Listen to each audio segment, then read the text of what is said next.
Snow was already Please don't killing leave Ren me. Collier when she I'm saw the tracking, skid kid. marks slicing have to, across I- Interstate 90. The twisted guardrail, the Harley in the ravine, and the man crushed beneath it wearing a Hells Angels president patch should have scared her into running.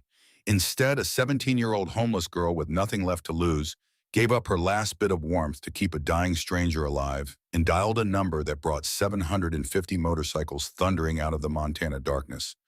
When their engines fell silent and they circled her in the snow, Ren finally understood. Somebody had not just tried to murder their president. They had used her father's name to finish the job. Welcome to this story. If you are new here, stay close because what you are about to hear will reach into places you did not know still worked.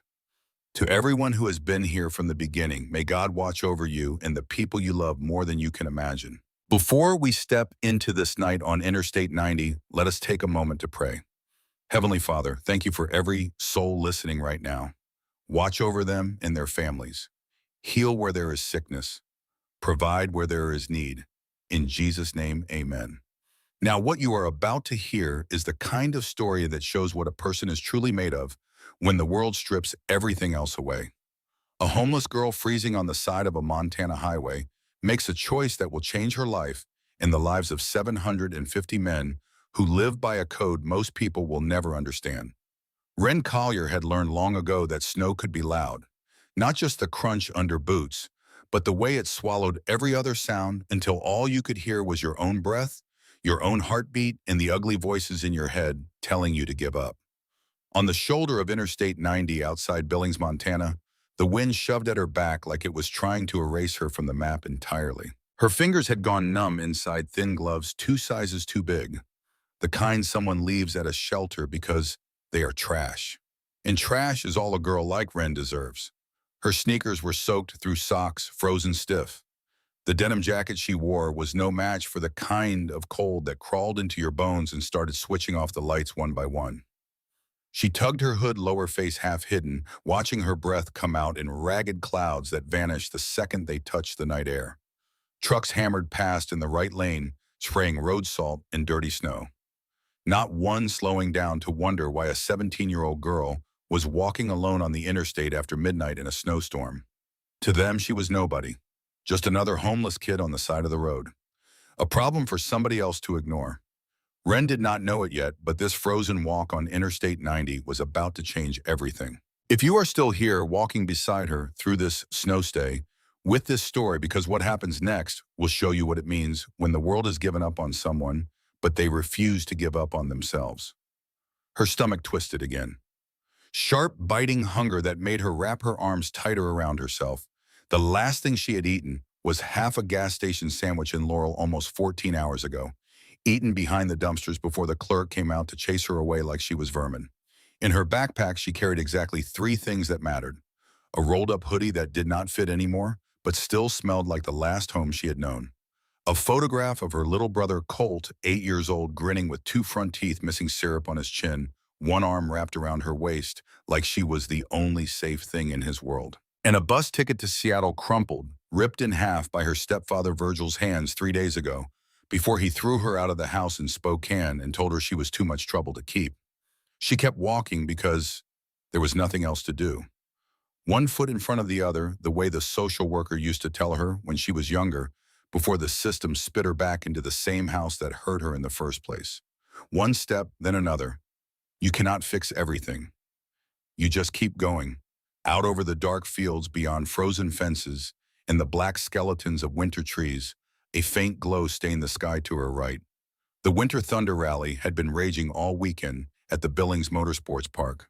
Monster trucks and stunt bikes and fireworks. The kind of event she used to watch on YouTube when she still had a bed and a phone charger. The last explosions had smeared the clouds orange and purple about an hour ago. Tiny echoes of a world with tickets and hot chocolate and families who stayed together. Ren walked in the opposite direction. The road curved ahead. The shoulder narrowed where a guardrail took over. Snow had packed against the metal in ridges gray where the plows had shoved it aside. She pushed her hands deeper into her pockets, fingertips burning and then going strangely numb. She forced herself not to think about the news stories, the ones where they found people on the roadside in the morning curled up like they were just sleeping. frozen solid by sunrise. That was when she saw the skid marks. They carved across both lanes at a violent angle, two black streaks slicing through the white like someone had dragged a giant marker across the asphalt. They started near the center line and skated all the way to the shoulder straight into the guardrail, where the metal bent outward like something had hit it hard enough to scream. Wren slowed, breath catching in her throat. Car wrecks meant cops. Cops meant questions. Questions meant names and addresses and parents. Things she did not have or did not want to explain. Every instinct sharpened by years of bad nights told her the same thing. Keep walking. Do not get involved. This is not your problem. She dropped her gaze, tightened her jaw, pushed forward. 10 more steps. 20. Snow grinding under her ruined sneakers. She had almost convinced herself that whatever happened back there was not her business when she heard it. Not the wind, not a truck, not the low, faraway thrum from the rally grounds. A sound ripped up from the darkness beyond the guardrail. Torn by the wind, but still unmistakably human. A raw, broken groan. Wren stopped like somebody had grabbed the back of her jacket. For a second, she just stood there, heart pounding in her throat, eyes squeezed shut. If she ignored it, maybe it would go away. Maybe it was just the road settling, ice cracking her imagination playing tricks after 3 days of walking with almost no food. Then she heard the word. Help. Faint, strangled, like it was trying to claw its way out of a throat full of blood. But it was there. Help, her stepfather Virgil's voice rose up in her head, ugly and familiar. You are useless, Wren. You are nothing but trouble. If you disappeared tomorrow, nobody would even notice. Nobody would care. The cold bit at her ears. Wind shoved her forward again. She could pretend she never heard it. Nobody knew she was out here. Nobody would blame her for walking away. Nobody ever blamed the ones who pretended not to see. But then another voice cut through, smaller, younger, Colt's voice from the last phone call. Before child services took him away, do not let them make you think you are trash, Wren. You are my sister. You are the only good thing. Her body moved before her fear could talk her out of it. Wren crossed to the guardrail and grabbed the freezing metal with aching fingers. She leaned over.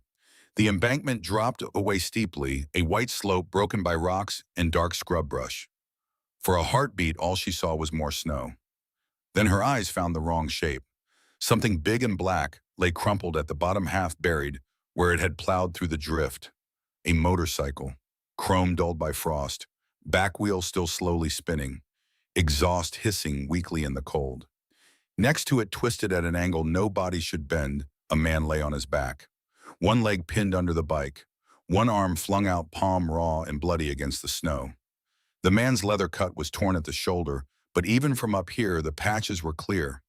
Curved letters across the top. Hell's Angels. A white skull with wings. Another patch below bigger than the rest. Stark and brutal in the moonlight. President. Wren's breath hitched. The words sat on her tongue like a stone. She had seen those patches in documentaries, viral clips about rallies in Sturgis and Daytona Beach. Men the news called outlaws and criminals. Men her stepfather cursed whenever they flashed across the television. You stay away from people like that, girl. They will eat you alive. Help. The sound came again, weaker this time. The man's head rolled a little, beard crusted with ice, lips turning blue. From this angle she could see the way his chest hitched, like every breath was a fight he was losing. She could walk away. No one would ever know she had been here. The snow would keep falling. The highway would stay busy. By morning, somebody else would find whatever was left. But the photo in her backpack burned against her spine. Colt, 8 years old, syrup on his chin, one arm around her waist like she was the only safe thing in the world. Do not let them make you think you are trash. The pastor's wife at the shelter had said it once, pressing a paper cup of soup into Wren's hands, with fingers that smelled like onions and soap. Trash does not stop to help. Trash does not care. Trash does not jump a guardrail in a Montana snowstorm for a stranger bleeding in the snow. Wren swung one leg over the rail. For a moment, her foot hung above the slope, the drop yawning beneath her wind, clawing at her clothes, every sensible part of her brain screaming at once. This is how you die. This is how girls like you disappear, and nobody asks questions. She jumped anyway. The hill vanished under her. She hit the snow hard on her side, slid, grabbed at branches that snapped in her hands, boots scraping uselessly over ice. Cold shot up her sleeves and down her collar. She crashed into a low stump. Breath, exploding from her lungs, came to a stop a few feet from the wreck. Up close, the damage was worse. The bike's front end was crushed. Headlights smashed. Handlebars twisted like someone had tried to wring them out. The man beneath it breathed in short, sharp gasps, each one sounding like it might be his last. His eyes flicked open when Ren crawled closer. Irises a shocking clear gray and a face smeared with blood. For a heartbeat, they just stared at each other. A 17-year-old homeless girl in a thrift store jacket and a man whose vest said he owned every dangerous mile of this road. You are going to die down here if you do not move, some cold, practical part of Ren thought. Him too. She shoved the thought aside and dropped to her knees beside him. Snow soaking through her jeans instantly. Hang on, she said, voice shaking so hard the words almost broke. I got you. The man's cracked lips twitched like he wanted to laugh. A skinny teenage girl with no gloves and no plan, claiming she had anything under control. He tried to shift his leg.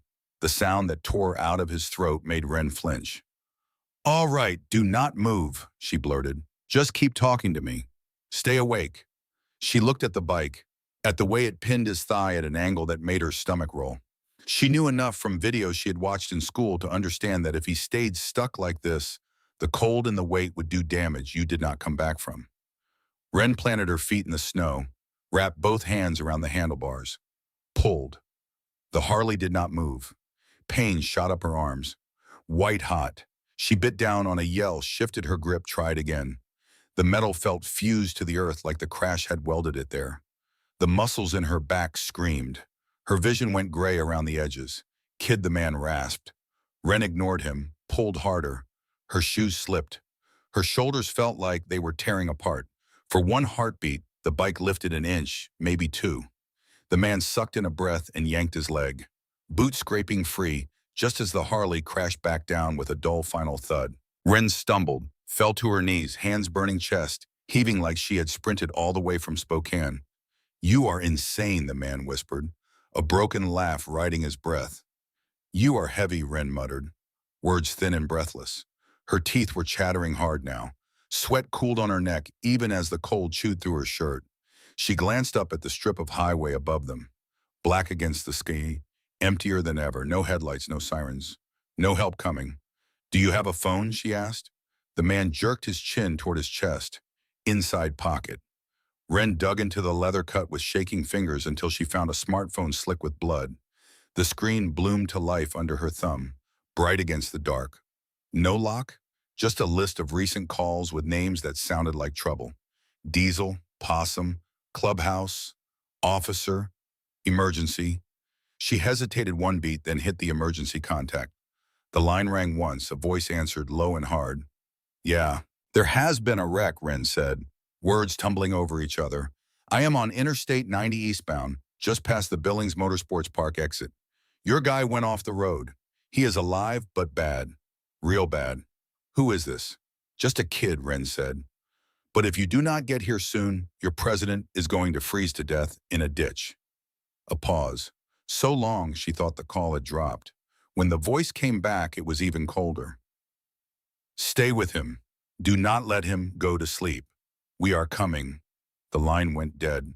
Ren stared at the phone, then at the man in the snow. The word president on his chest suddenly felt heavier than the bike had been. All the stories, all the rumors, all the fear people carried about men who wore that patch stacked up inside her head. She had just called them, told them exactly where she was. Alone at the bottom of a snowy ditch with their leader bleeding beside her. A 17-year-old girl with nowhere to run and no one coming to help if this went bad. Above them, the night trembled. At first, she thought it was the wind picking up.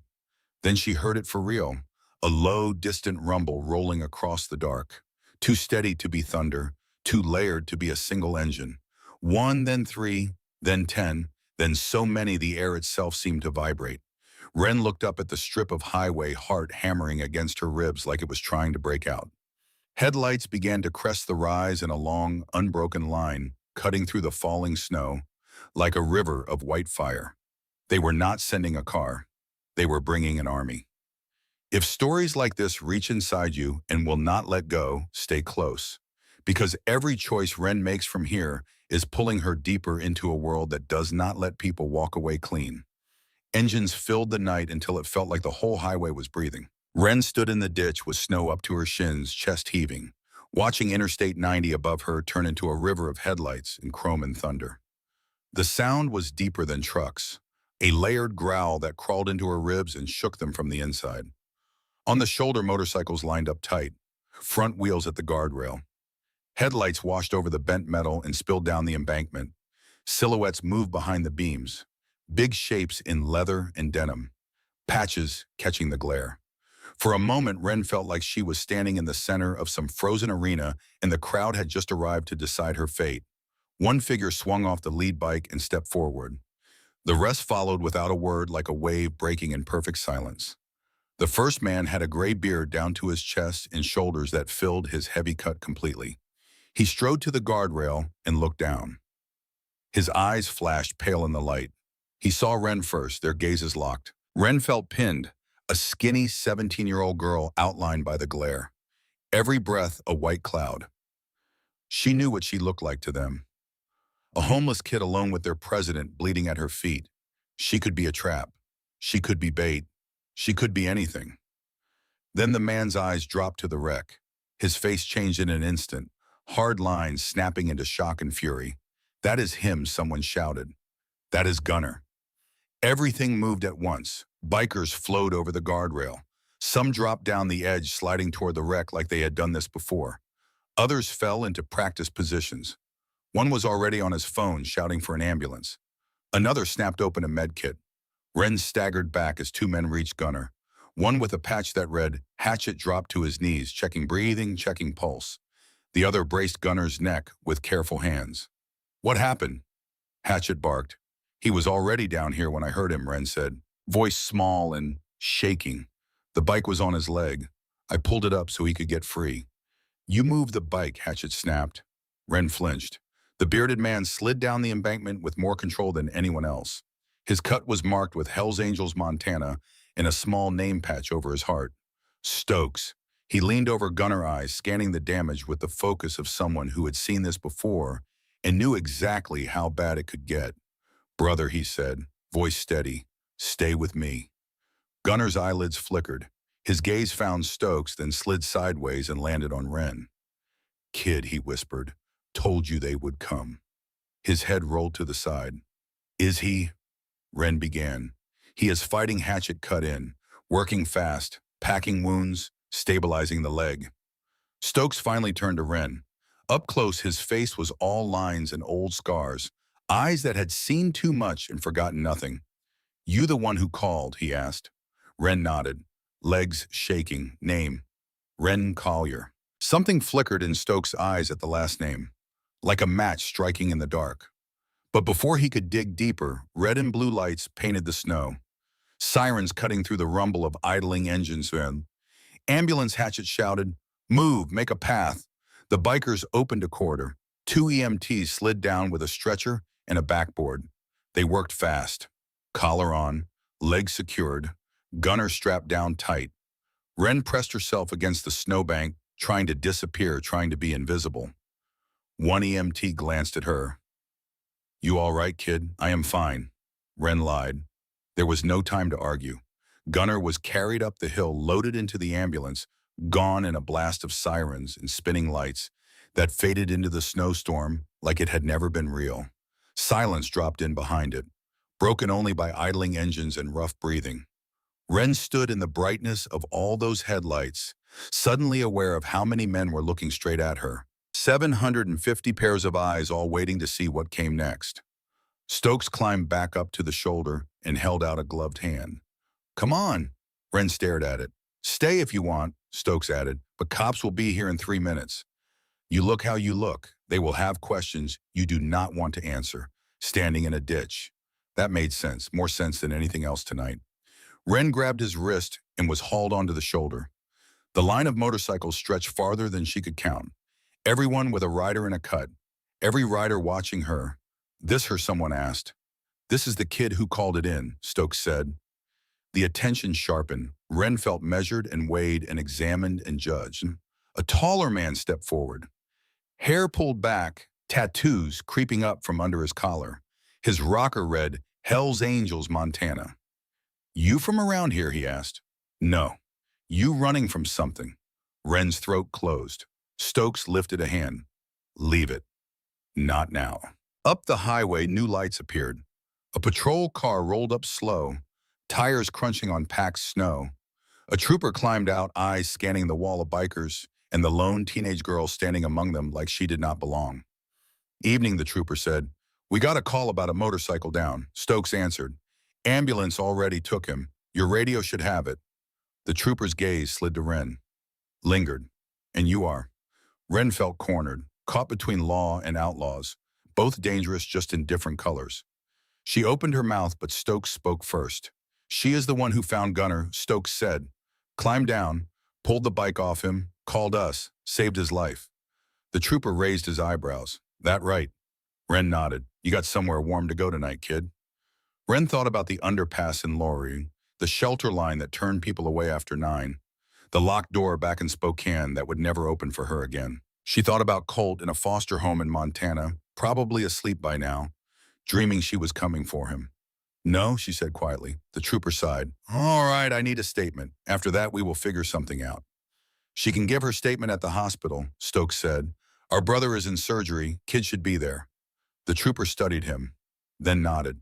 Fine. I am riding behind you. If she disappears before I get that statement, we have a problem. Understood, Stokes said. A heavy hand landed on Wren's shoulder. You are riding with us, Stokes told her quietly. Wren looked down the line of bikes, at the helmets and patches and eyes. Her body wanted to bolt. Her bones wanted heat. Her brain listed every warning she had ever heard about men in cuts like these. Dangerous men, violent men. Men who did not follow the same rules as everyone else. If you feel that pull between fear and hope, stay close. Because from here on, every mile Wren rides with them will drag her deeper into a world she does not understand yet. A world with debts that stretch back further than tonight, further than she knows. Snow hissed through the headlights. Somewhere ahead, the ambulance was racing toward Billings, with their president barely hanging on. Stokes squeezed Wren's shoulder once. You stepped into our story tonight, he said. Question is, are you ready for what comes next? A younger biker walked up with a spare helmet and held it out. Wren stared at her warped reflection in the black shell, fingers tingling with cold and fear as 750 motorcycles waited in a silence that felt louder than any engine. Wren had never been on a motorcycle before. By the time she realized there was no safe way to say no, Stokes was already walking her toward a matte black Harley near the front of the formation. The patrol car idled behind the wall of bikes, headlights washing everything in a hard white light that made the moment feel twice as exposed. The helmet felt heavier than it looked when Wren finally took it. Her fingers trembled as she slid it on, the padding cold against her ears. The strap fumbled against her jaw until Stokes reached over and snapped it in place with one quick motion, like he had done this for scared kids before. Swing your leg over, Stokes said. Hold on to me or the bar, but do not let go. Wren's heart hammered. The bike's engine rumbled beneath her like a living thing, vibration humming up through the frame into her legs. She slid onto the back seat, feeling 1,000 eyes track every movement. Her hands hovered unsure until Stokes reached back, grabbed one of them, and placed it firmly around his waist. There, he said, you fall off, kid, and it will not be the cold that kills you. The trooper pulled out behind them. Lights on now, just another car in the dark. Stokes raised 2 fingers, a small signal. The line of bikes came alive. Engines roared in sequence. A wave of sound that rolled down the formation and bounced back off the snowbanks. Wren's chest vibrated with it, ribs buzzing like they might shake loose. Then they moved. The first jolt nearly yanked Wren backward, but her arm locked tighter around Stokes. The bike surged onto Interstate 90, tires chewing through slush, cold air slapping at her exposed neck. Wind tore at her clothes, found every gap in her jacket. But for the first time that night, the cold did not feel like the main enemy. The speed did. Highway lamps flicked past in long, steady intervals, throwing the pack in and out of shadow. Wren watched the line of red tail lights curve ahead of them. 750 bikes in a convoy that flowed like a single creature. Each time a truck appeared ahead, the formation shifted to let it pass, then stitched itself back together around the patrol car like a net. "You good back there?" Stokes's voice came over his shoulder, muffled by the helmet. "Yes," Wren lied. Her voice shook in her own ears. She looked past Stokes's shoulder at the night sliding by. Snowfields, dark trees, the occasional distant farmhouse light. Somewhere ahead, the ambulance was carving a similar path toward Billings, siren punching holes in the quiet. Gunner was in that box of light and metal, strapped down, half-conscious, breathing through broken ribs that might stop any second. Wren tried not to think about what it would feel like if the man died after she had already ripped his leg free. If the club decided the kid had done more harm than good. If they decided she was the reason their president did not make it. She had never meant to be inside anyone else's story. She had just wanted to survive one more night. The ride to town blurred between terror and a strange unwanted thrill. The bike banked gently with the curves of the interstate. The skyline of Billings slowly blooming ahead. A low cluster of orange and white lights on the flat, dark earth. The pack peeled off toward the hospital exit, the patrol car sticking close behind them. At the first red light, drivers in regular cars stared openly. Some raised phones to record the flood of Hell's Angels pouring through the city streets. Wren caught a glimpse of her own reflection in a passing storefront window. A thin girl clinging to the back of a bike she had no business being on, swallowed by leather and chrome, in a world that did not make room for people like her. They rolled into the hospital parking lot like a storm breaking. Engines cut one after another until the sudden quiet made Wren's ears ring. Breath smoked in the cold as riders dismounted, helmets coming off to reveal faces that all shared the same tightness around the eyes. Nobody joked, nobody lingered by their bikes. They moved toward the emergency room entrance in a wave. Stokes stepped off and offered Wren his hand. "Helmet off," he said. "Stay close." Inside the hospital smelled like antiseptic and old coffee. Fluorescent lights buzzed too bright after the dark highway. The waiting room was small compared to the flood of patches that tried to press into it. Nurses at the front desk went pale when they looked up and saw what was coming. "Sir," one of them started. "You cannot all be in here." Stokes lifted both hands slightly, palms out. "We know," he said. "We just want to know where they took our president. We will wait wherever you tell us." The nurse hesitated, eyes flicking from the cuts to the trooper now walking in behind them. "He is with them," the trooper said, nodding at Stokes. "They are here for the victim." The word victim hit Wren in the chest like Gunner was already gone. The nurse swallowed. "Trauma bay," she said. "Surgery prep. You can wait in the side room, but only a few of you." "We will rotate," Stokes said. He turned and pointed. You stay here.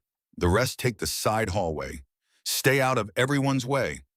No one gives anyone in this building trouble. You hear me?" A murmured assent rolled through the group.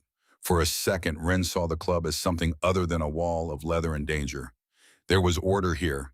Rules, a structure. They listened to him. Stokes hooked a finger at Wren. "You too." The trooper caught Wren's arm as she moved to follow. "Statement," he reminded gently. Stokes's jaw flexed. "She gets 5 minutes," he said. "Then the kid talks to you." The trooper nodded. They stepped into a smaller room just off the waiting area, a space with plastic chairs, a drink machine humming in the corner, and a television mounted on the wall playing some muted late-night talk show. The noise from the emergency room faded behind the door, replaced by the hiss of the heater and the soft creak of leather as the men sat. Wren took a chair near the wall, feeling like every surface might burn her if she touched it wrong. "You did good out there," Hatchett said, breaking the silence. He sat across from Wren, arms on his knees, eyes tired but sharp. "That leg would have been crushed to pulp if you had not lifted that bike." "I think I did it wrong," Wren said quietly. Hatchett shrugged one shoulder. "In a perfect world, we do not touch anything until the spine board shows up. In this world, he bleeds out alone in a ditch if you do not. I will take broken over dead." The words sank in, numb and slow. Stokes watched her for a long moment, like he was trying to decide how much to say, how much she could handle, how much she needed to know. "Wren," he said finally. "Collier.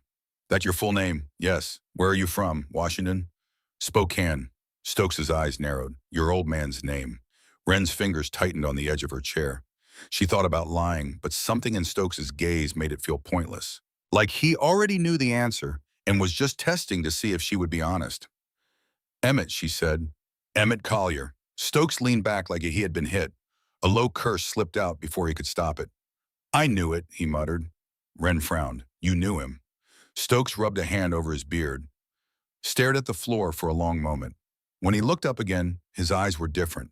Something like guilt flickering behind the harder things. Your dad ever tell you what he did in Tacoma, he asked. He left, Wren said. That is what he did. Walked out when I was a baby. Never looked back. A muscle jumped in Stokes's jaw. That is one way to say it. Hatchet glanced between them. You sure, Stokes? Could be a coincidence, so Look at her, Stokes shot back. Same eyes, same name. Gunner does not forget faces. He does not forget debts. Wren's stomach nodded. Debts. Stokes looked at her again. Something had shifted behind his expression. The wariness was still there, but now it shared space with something heavier. Something that looked almost like an old wound reopening. Your father saved Gunner's life, once he said. 17 years ago, outside a bar in Tacoma. Took a shot meant for him. Went to the ground bleeding. Could have stayed. Could have patched in with us. Instead, he made us disappear him. Disappear him, the phrase felt wrong. Heavy. Why, Wren asked. Because the man who pulled the trigger had friends in places with badges, Stokes said. And because your old man had a pregnant wife at home who would have paid for his choices with her life.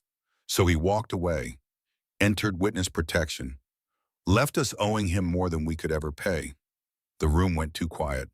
Wren's pulse roared in her ears. All those years Virgil had called her useless, had sneered that her real dad was some coward who ran off and started a new family somewhere better. And now this stranger was telling her Emmett Collier had stepped into a gunfight for a man like Gunner and then vanished to keep his baby daughter breathing.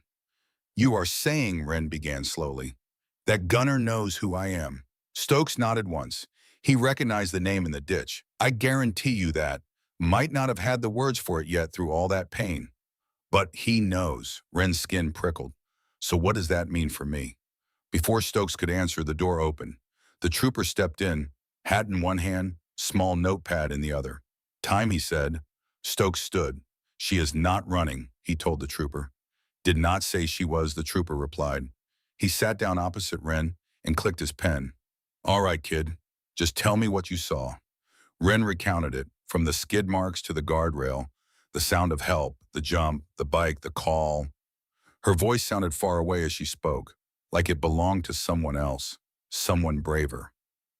The trooper wrote, asked a few clarifying questions, then closed the pad. You did the right thing calling it in, he said.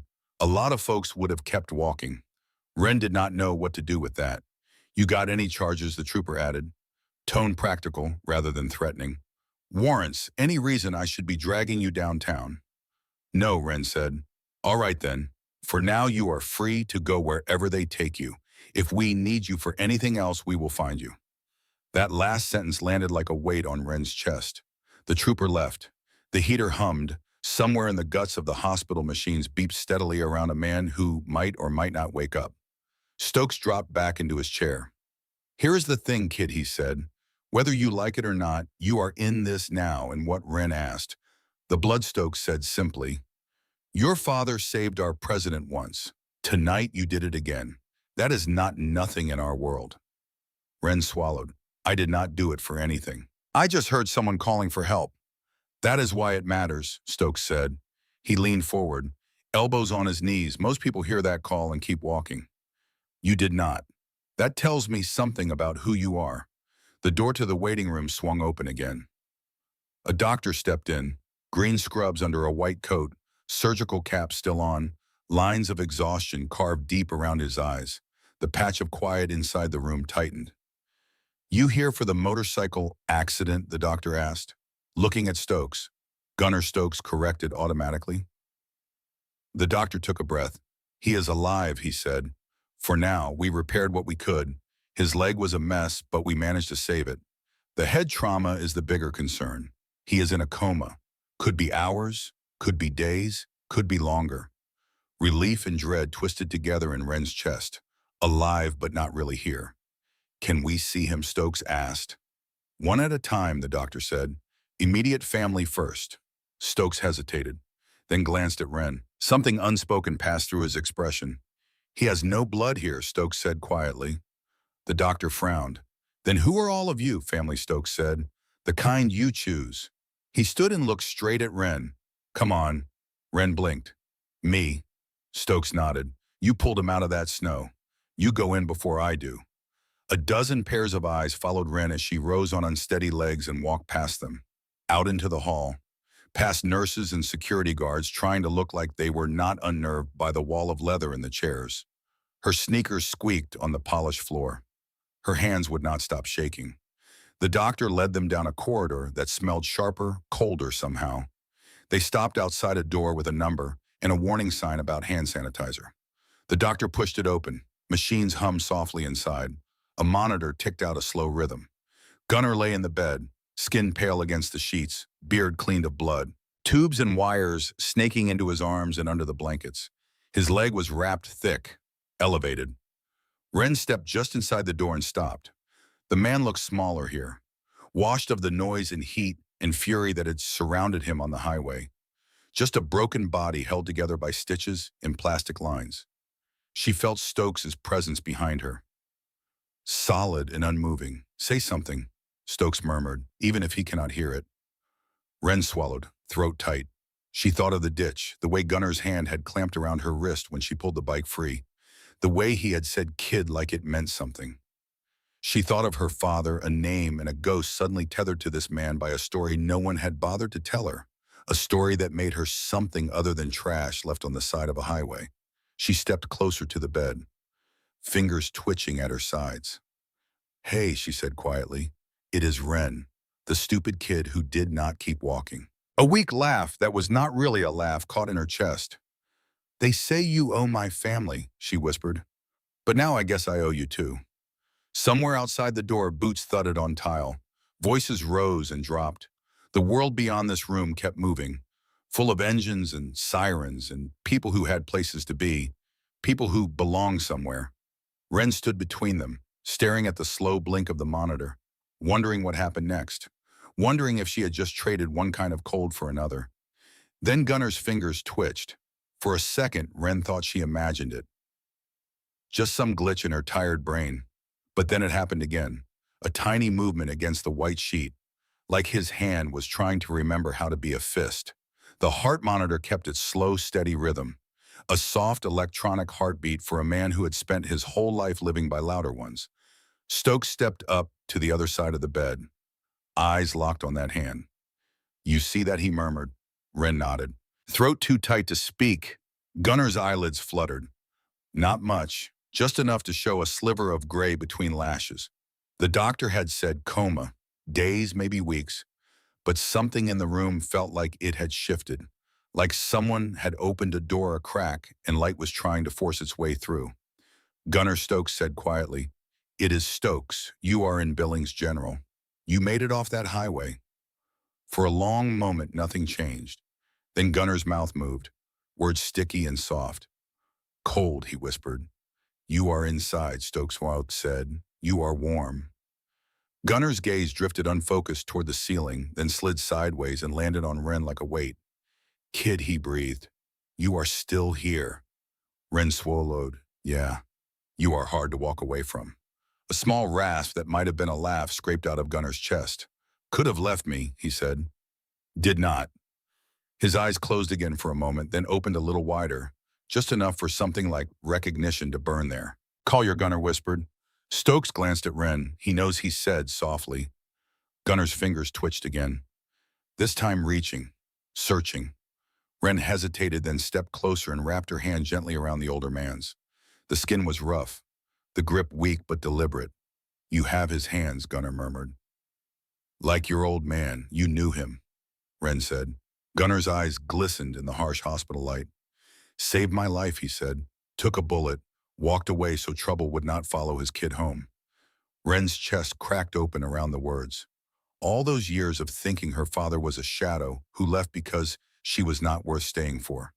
And now this man, half broken on a hospital bed, was telling her Emmett Collier had walked away to keep her breathing. She wanted to be angry. She wanted to be grateful. Mostly she just felt hollow and full at the same time. He did not tell me, Wren managed. Gunner's mouth twitched. Some debts you do not brag about, he said. You just carry them. Silence settled over the room, heavier than the machines. Stokes watched them both, arms folded across his chest, eyes strangely soft. We owe him, Gunner continued. Owe you, that is how this works. I did not pull you out of that ditch for a reward, Wren said quickly. Good, Gunner said, because what I am offering is not a reward. His hand tightened slightly around Wren's. Surprising strength in that grip. I got a club that needs to remember what we stand for, he said. Brothers, family, paying back what we owe. I got enemies who thought they could take me off a road and nobody would answer. And I got a girl named Collier who jumped a guardrail in a snowstorm when the rest of the world would have walked on by. The monitor beeped steadily as he sucked in another breath. You got somewhere to go after this, he asked.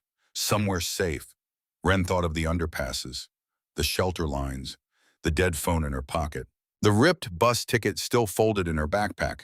She thought of walking along Interstate 90 alone with nothing but hunger and wind for company. No, she said quietly. Gunner's jaw clenched like that answer hurt more than any of his injuries. Then here is what we are going to do, he said, voice stronger now, like deciding gave him power. Stokes, he added without looking away from Wren. Yeah, brother, Stokes answered. Kid does not spend another night on concrete, Gunner said.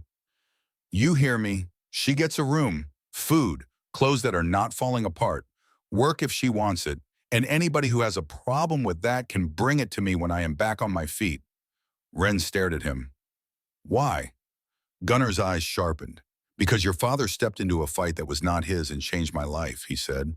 And because you just did the same thing. You think I am going to pretend that did not happen?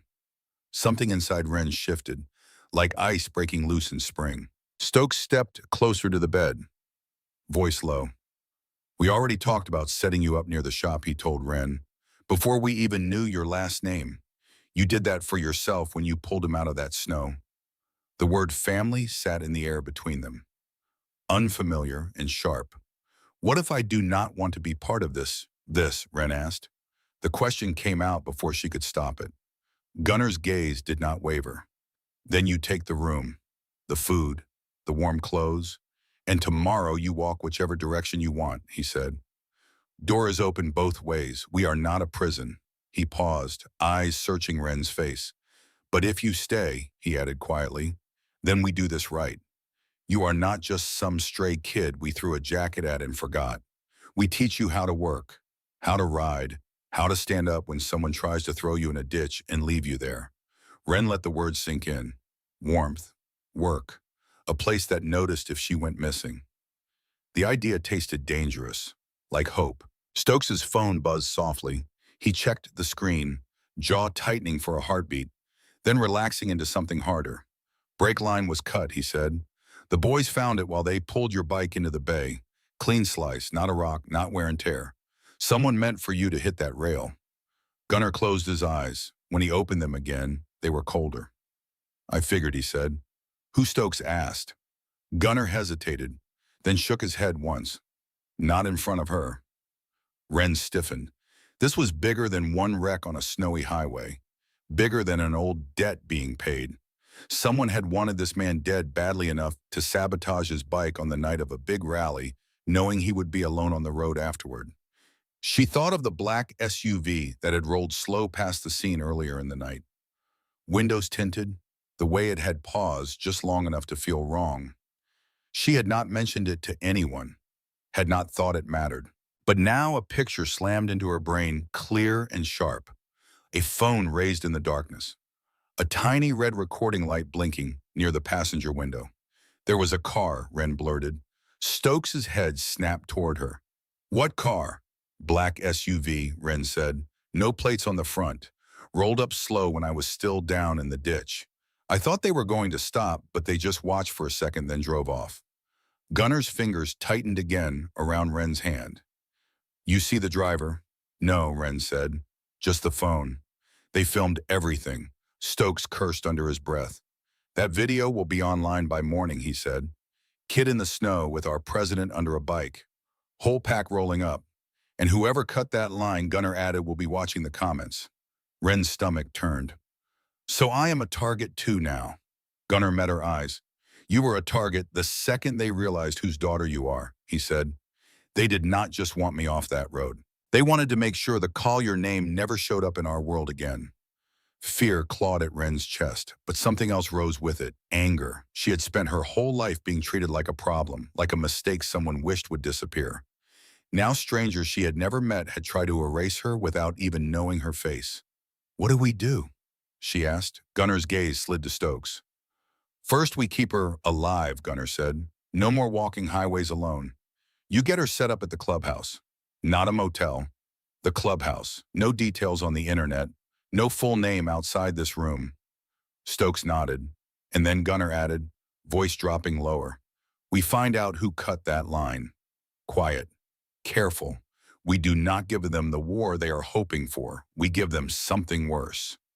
Ren did not know what worse meant in this world, but the way both men's faces hardened told her whoever was on the other end of that break line was not going to sleep easy. The doctor reappeared in the doorway, expression softening when he saw Gunnar awake and talking. You are supposed to be resting, he said. Gunnar smirked faintly. I will rest when the kid stops looking like she is going to bolt. The doctor sighed. 5 more minutes. Then everyone out. He left them again. Stokes put a hand on Ren's shoulder. The weight still felt heavy, but less like a trap now, more like an anchor. You got options, he said quietly. Most kids on that highway do not. You can take the help, lay low, figure your life out, or you can walk back into that snow and pretend none of this happened. Can I ask something, Ren said. Stokes nodded. If I stay, does that mean I am one of you? Not overnight, Stokes said. This is not a jacket we throw on someone because we feel bad. It takes time, work, trust, but it means we do not let anyone hurt you without answering for it. It means you are not alone by default anymore. Gunnar squeezed her hand again. It means when someone leaves you in the snow, kid, he said, there will be 750 bikes on that highway before your body ever gets cold. The image hit Ren hard. Okay, not because of the engines or the jackets, but because of the simple promise inside it. Someone would come. Someone would notice. Someone would care enough to show up. She thought of Colt, her little brother, standing barefoot in their kitchen doorway back in Spokane, whispering, do not freeze out there. Come back for me. She pictured a future where she could call him from a number that was hers, in a place that was hers, and tell him she was okay, that she had people watching her back, that she was coming for him. She drew in a slow, shaky breath. I do not know how to be part of something like this, she admitted. Stokes's mouth twitched. We will teach you, he said. You just start by showing up and not lying to our faces.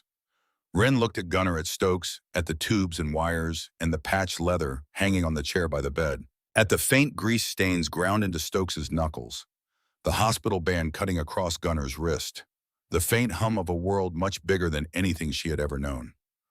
Okay, she said finally, I will stay. For now. Gunnar's eyes closed, but a smile ghosted across his mouth. Good, he murmured. Hate owing ghosts. Stokes's hand tightened once on Ren's shoulder. Then let go. Come on, he said. Let him rest. Tomorrow we get you some real food and boots that do not leak. They stepped out into the hall. The door clicked softly shut behind them. The pack was still in the waiting room. Quieter now, some sitting with heads bowed, some scrolling through phones, some just staring at the floor like they were praying without moving their lips. Heads turned as Ren and Stokes emerged. Well, Hatchet asked. He knows, Stokes said simply, and he is not dead. A ripple of breath moved through the men, the kind of exhale people hold for hours when they are too afraid to let it out early. Stokes jerked his chin toward the exit. Let us get you set up, he said to Ren. Ren followed him down the hallway, past vending machines and bulletin boards and tired nurses. As the automatic doors slid open and the night air hit her face, she looked out at the line of bikes in the lot. Silent now, chrome glinting under the streetlights. The snow had slowed to a soft drift, flakes turning lazy in the glow. The highway was still out there, stretching into dark in both directions, full of places where people walked alone. But tonight Wren was not one of them. She pulled her thin jacket tighter out of habit, then felt the weight of the leather Stokes had draped over her shoulders somewhere between the hallway and the door. Left there without ceremony, it was too big, smelled like engine oil and cold air, and something like safety. The clubhouse turned out to be a low cinder block building on the edge of Billings, tucked behind a motorcycle repair shop with security cameras pointed at every angle.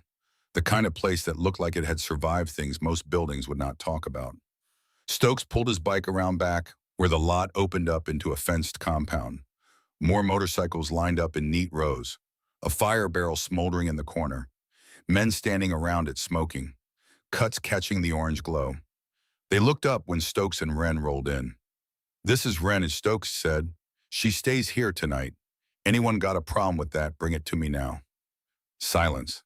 Then an older man with a gray ponytail and a scar running from his eyebrow to his jaw nodded once.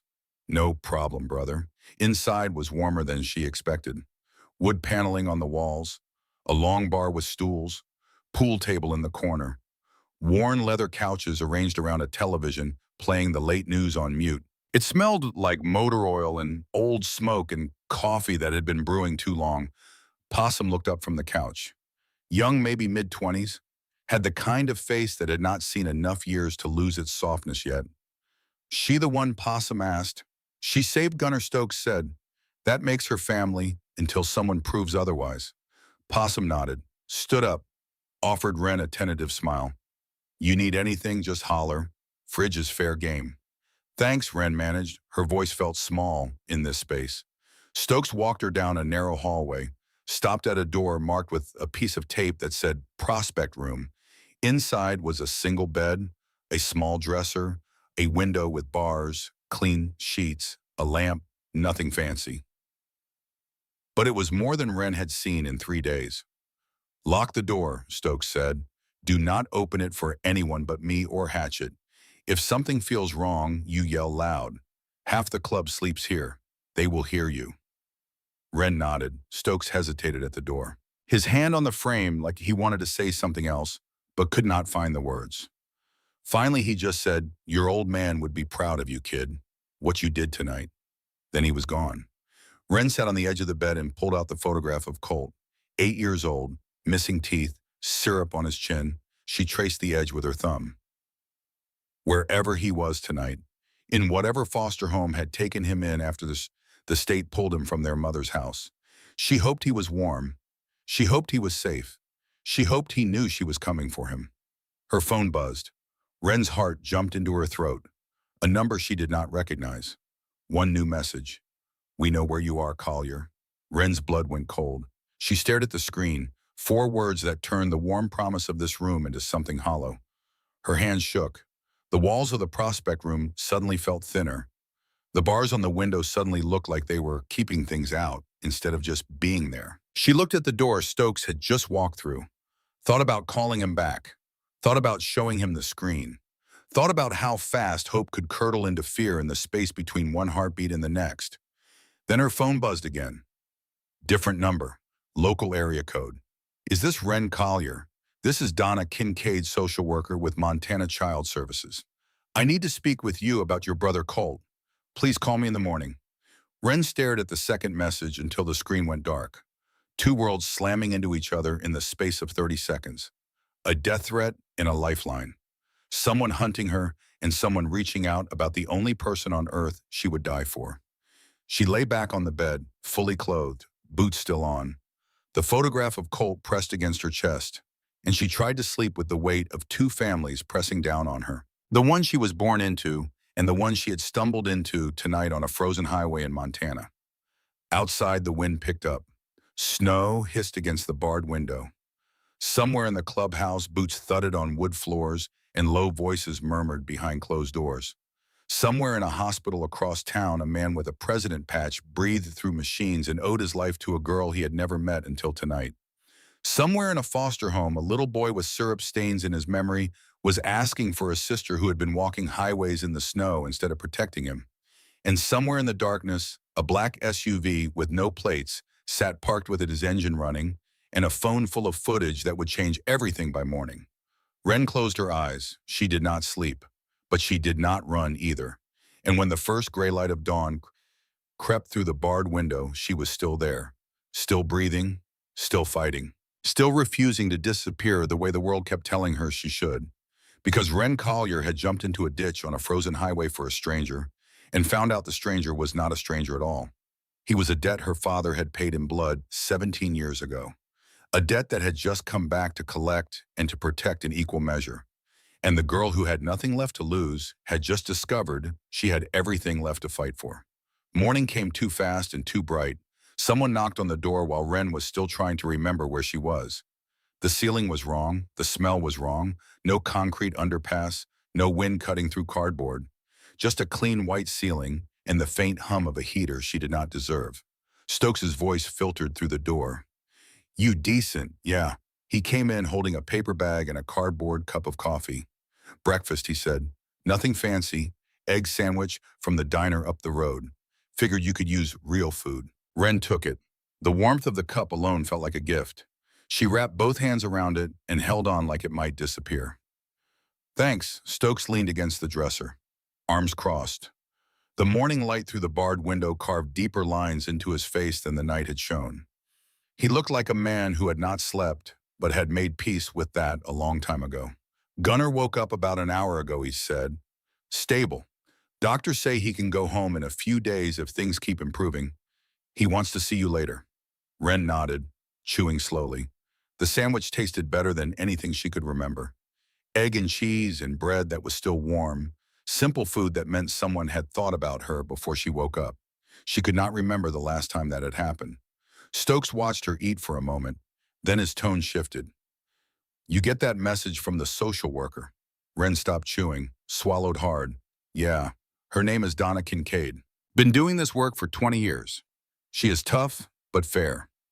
If she is reaching out, it means Colt is in the system and something happened." Wren set the sandwich down, the hunger that had been gnawing at her since Laurel suddenly replaced by something sharper. "Like what?" "Like someone reported abuse," Stokes said.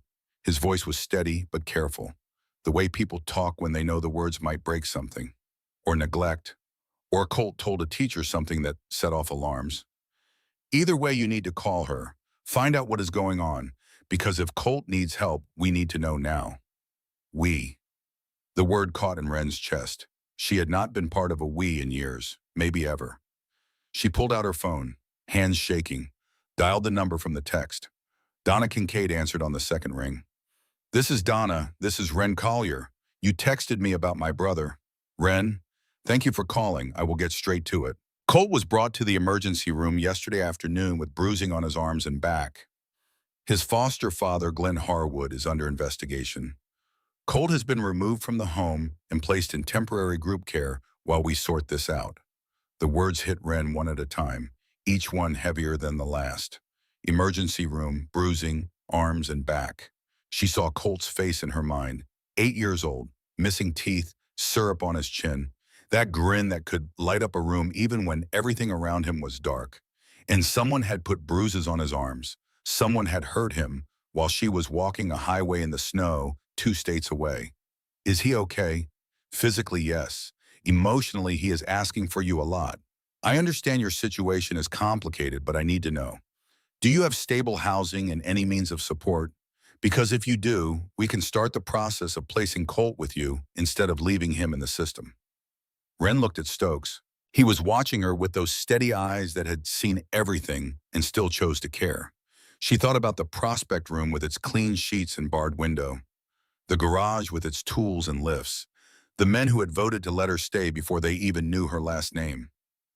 "I have a place," Wren said slowly, "and people helping me." "Good," Donna said. "I will need to do a home visit, verify employment or school enrollment, interview references, standard procedure. But I want you to know, Wren, I have been doing this long enough to recognize when a kid is fighting for family. If you are serious about taking custody of Colt, I will do everything I can to make that happen."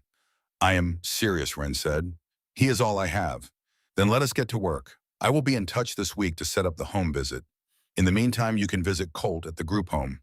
I will text you the address." The call ended. Wren sat there staring at the wall. The egg sandwich grew cold on the paper bag beside her. Colt was hurt. Some man she had never met had put his hands on her little brother. And now the state had him in a building somewhere, surrounded by strangers asking for a sister who had been walking highways in the snow instead of protecting him. The guilt hit like a fist to the sternum. She should have been there, should have found a way to get to Oregon, should have stolen the money for a bus ticket, should have done something, anything other than walk east on Interstate 90, feeling sorry for herself while her little brother was getting hit by a man twice his size. Stokes stood.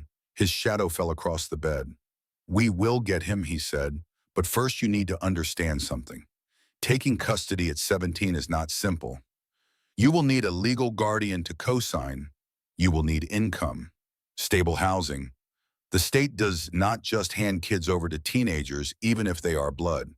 So what do? You let us help." Stokes said, "The club votes today on making you an official support case. If it passes, I become your legal co-guardian. We set you up in the apartment above the garage. You work hours for Hatchet, get your GED, and build the kind of life the state cannot argue with." "Why would you do that?" Wren asked. "You barely know me." Stokes's expression softened in a way she had not seen before. The hard lines around his mouth eased. The scars on his face seemed less like warnings and more like evidence of something survived. "Because 17 years ago, your father took a bullet to keep our president alive," he said. "Because last night you jumped into a ditch when you could have walked away.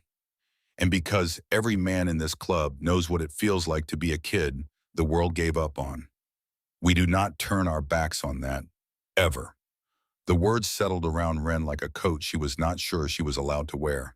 She looked down at her hands, the knuckles scraped raw from the guardrail, the fingertips still tinged blue from the cold. Hands that had lifted a Harley off a dying man 12 hours ago. Hands that had nothing in them now but a cooling cup of coffee and the ghost of her brother's grip. "Okay," she said quietly. "Tell me what to do." That afternoon, Stokes drove Wren to the group home on the north side of Billings, a plain brick building with a playground out front and bars on the windows that tried to look decorative but fooled nobody. Donna Kincaid met her at the door, mid-50s, short graying hair, eyes that had seen too many broken kids to waste time on pleasantries, but still carried enough warmth to prove she had not stopped caring. "He has been asking for you nonstop," Donna said. "Just keep it calm. He has been through a lot." Colt was in the common room watching cartoons with 3 other kids. He looked so small, sitting there in clothes that were not his, hair uncombed, eyes tired. The kind of tired that does not come from missing sleep, but from missing safety. But when he saw Wren, his whole face lit up. Every shadow in it vanished in a single second. "Wren," he shouted her name and ran across the room and threw his arms around her waist and squeezed like he was afraid she would disappear if he let go. Wren dropped to her knees and pulled him in tight. Her throat closed so hard she could barely breathe. She could feel his ribs through his shirt, could feel him shaking. "Hey, little man," she whispered. "I am here." They sat on the couch together, Colt pressed against her side like he was trying to melt into her. Like if he got close enough, nobody could separate them again. "Did he hurt you bad?" Wren asked quietly. Colt shook his head. "Not too bad, he just gets real mad." The words were too practiced, too calm for an 8-year-old describing a grown man hitting him. Wren recognized the tone because she had used the same one at his age. Minimizing, making it smaller so it would not swallow you whole.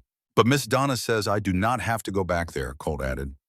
"You do not," Wren said. "I promise. Are you staying here too?" "No, but I am working on getting us a place to then. Just you and me." Colt looked up at her, eyes wide and bright and so full of hope it almost broke her. "Really, really? When?" "Soon," Wren said. "I just need to get some things in order. But I am not leaving you here long." "Okay." Donna appeared in the doorway. "Visiting hours are almost up," she said gently. Wren hugged tight Colt one more time, kissed the top of his head, breathed in the smell of generic shampoo and little boy sweat, and felt her heart crack along a line she had not known existed. "I will be back in 2 days," she promised, "and I am going to call you every night." Colt held on for one more second, then let go, sat back on the couch, small and brave, and trying so hard not to cry that it made Wren want to burn the whole system down. On the ride back to the clubhouse, Stokes glanced over at her from behind the wheel of the truck. You good? No, Wren said. But I will be. The club meeting happened that evening. The main room of the clubhouse had filled up.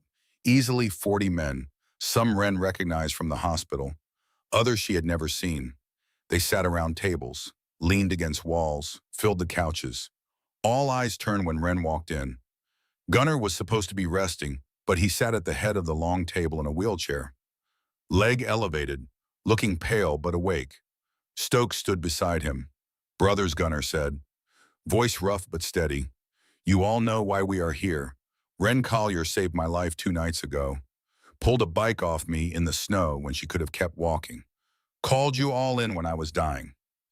She is the daughter of Emmett Collier, the man who took a bullet for me 17 years ago in Tacoma and never asked for anything in return. The room was silent. 40 men breathing and none of them making a sound. Her little brother is in the system. Gunnar continued. Hurt by a foster father who should not have been trusted with a dog, let alone a kid. She needs custody. She needs support. She needs family. Stokes stepped forward. I am proposing we make Wren an official support case. I will act as legal co-guardian. We set her up in the apartment above the garage. She works for Hatchet, gets her schooling, and we back her when the state comes asking questions. All in favor. Hands went up. One by one, most of the room. A few men hesitated, looked at each other, then raised their hands with the rest. Not unanimous, but close enough. Opposed. Silence. It is done, Gunnar said. Welcome to the family, kid. Wren felt something crack open in her chest. Not breaking, expanding, like she had been holding her breath for 17 years and just now remembered how to exhale. The garage behind the clubhouse was bigger than Wren expected. 3 bays with hydraulic lifts, rows of tools on pegboards, the smell of grease and metal and old rubber. Hatchet was already elbow-deep in the engine of a Sportster when Stokes brought Wren in the next morning. She going to be working here, Hatchet asked without looking up. If she wants, Stokes said. Hatchet wiped his hands on a rag and turned to Wren. You know anything about engines? Not really, Wren admitted. Good, Hatchet said. Means I do not have to undo bad habits. Come here. For the next 2 hours, Hatchet walked Wren through the basics. How to identify parts, how to check fluid levels, how to read the way an engine sounded and know what was wrong before you ever touched a wrench. He did not talk down to her, did not make jokes about girls and grease, just taught her like she was anyone else trying to learn a trade. Your hands are small, Hatchet said at one point. That is an advantage. You can get into spaces I cannot reach anymore. Wren found herself nodding, listening, asking questions. For the first time in days, her brain was focused on something other than survival. She was learning, building, making something work that was broken. Stokes taught her to ride in the empty lot behind the clubhouse, started her on a smaller bike, showed her balance, control, the kind of freedom that came from mastering something that could kill you if you did not respect it. She fell twice the first day, got back on both times without being told. At night, she called Colt, told him stories, promised him they would be together soon. He always asked the same question, when? And she always gave the same answer. Soon, little man, I promise. Donna Kincaid did the home visit on a Tuesday morning. Walked through the apartment above the garage that the club had set up for Wren, checked the fridge, the clean sheets, the school enrollment forms Stokes had helped her fill out for her GED program at the community college. Donna took notes, asked questions, interviewed Stokes at the kitchen table while Wren stood in the hallway trying not to listen and listening anyway. At the end, Donna sat with Wren at the small kitchen table, 2 cups of coffee between them. I'm going to be honest with you, Donna said. This is not traditional. 17-year-old girls do not usually get custody of 8-year-old brothers, even with co-guardians. But I have been doing this job long enough to know when a kid is fighting the right fight. You are not perfect. Your situation is complicated, but you love that boy and you are building something real here. So what happens next? Wren asked. We go to court, Donna said. We present your case, we show the judge that Colt is safer with you than bouncing through the system. And we make the strongest case we can. The next morning, Stokes took Wren to meet Patrice Sheldon, the lawyer the club kept on retainer. Patrice's office was above a pawn shop downtown, small but organized. Law degrees on the wall next to photos of her shaking hands with judges and city officials. She was in her early 40s, sharp-eyed with graying hair, pulled back in a tight bun, and the no-nonsense energy of someone who had spent years fighting systems designed to grind people down. Wren Collier, Patrice said, shaking her hand. Stokes tells me you have quite the story. They sat. Patrice listened while Wren explained everything. Colt, the foster home, the custody issue, her age, her housing situation. When Wren finished, Patrice leaned back in her chair and tapped a pen against her desk. Here is the reality, she said. You are 17, legally a minor.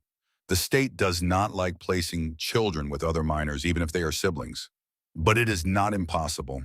With Stokes as co-guardian and proof of stable income and housing, we have a case. The question is timing. How long, Wren asked. If everything goes smoothly, 6 to 8 weeks. Colt does not have 8 weeks, Wren said. He is in a group home asking for me every night. Patrice's expression softened for a moment. Then the lawyer came back. I understand, but rushing the process gives the state reasons to say no. We need to be smart. Document everything. Show up to every meeting. Make them see that you are not some kid trying to play house. You are his sister fighting to keep him safe. Wren nodded, hands clenched in her lap. There is one more thing, Patrice said. She pulled a file from her desk. Stokes mentioned your father, Emmett Collier. Wren's pulse quickened. What about him? He testified in a case 17 years ago, Patrice said. Her voice took on the careful weight of someone delivering news they wish they did not have to. Detective Wade Decker killed an informant outside a bar in Tacoma. Your father was the witness who put him away. Wade died in prison 2 years ago. Wren felt ice crawl up her spine. And Wade's brother is Lyle Decker, chief of police here in Billings. Patrice slid a photo across the desk. A man in uniform, silver hair, cold eyes. The kind of face that looked like it had been assembled specifically to intimidate. If Chief Decker knows you are Emmett Collier's daughter, Patrice said, you need to be very careful. Men like him do not forget, and they do not forgive. The raid came 3 days later. Wren was in the garage with Hatchet learning how to rebuild a carburetor. Her hands were covered in grease. Her mind was focused on the small, precise work of fitting parts together. For the first time in weeks, she was not thinking about Colt, or the custody hearing, or the text message that still haunted her phone. She was just working, learning, being someone who could fix things instead of someone who was broken. The doors burst open. 6 officers in tactical gear, guns drawn, faces hidden behind visors. Hands where we can see them, one of them barked. Hatchet raised his hand slowly. Calm. What is this about, officers? We have a warrant to search the premises. Stokes appeared from the office, moving slow, hands visible. I want to see the warrant. One of the officers handed it over. Stokes scanned it, jaw tightening with every line. This is garbage, he said. You do not have probable cause for this. A man stepped through the door behind the officers, not in tactical gear, in a police chief's uniform, silver hair, cold eyes, the same face from the photo Patrice had shown Wren 3 days ago. Chief Lyle Decker. His gaze swept the garage and landed on Wren like a rifle scope finding its target. The air in the room changed, every molecule of it suddenly charged with something that felt like the instant before a car wreck. Probable cause is my business, Decker said. Not yours. He walked straight to Wren, stopped 3 feet away, studied her with the kind of look that stripped people down to their bones. Wren could smell his cologne, could see the tiny veins in his eyes, could feel 17 years of hatred radiating off him like heat from an engine block. You look just like your mother, he said quietly. She cried when the marshals took your father away. Did you know that? Begged them not to take him. Said she had a baby girl at home who needed her daddy. Wren's hands trembled. She forced them still, balled them into fists at her sides. She would not give this man the satisfaction of seeing her shake. Your father destroyed my family, Decker continued. Sent my brother to prison on a lie. Wade died in that cage alone, and your father walked free under a new name, living his life while mine burned. Emmett Collier told the truth, Stokes said from across the garage. His voice was flat and hard as a blade. Your brother murdered a man in cold blood. Decker's smile was a knife.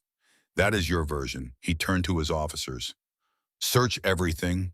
They tore through the garage, pulled out drawers, opened toolboxes, dumped parts bins on the floor. Hatchet and Stokes watched in silent fury, radiating anger so hot Wren could feel it from 10 feet away. But they did not move, did not give Decker a single excuse to escalate. One of the officers called out from the corner, "Chief, we got something."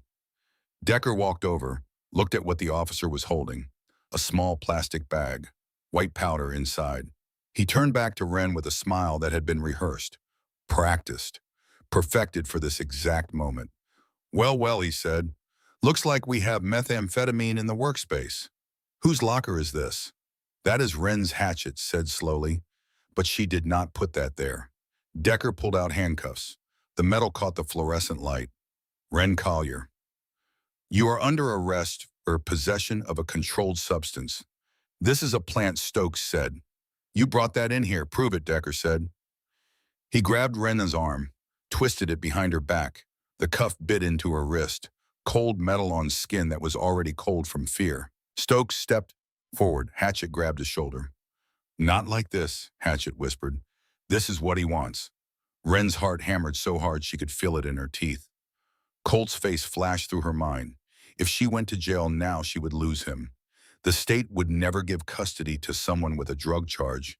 Everything she had built in the past week, the apartment, the job, the GED enrollment, the home visit, all of it would collapse like a house built on sand.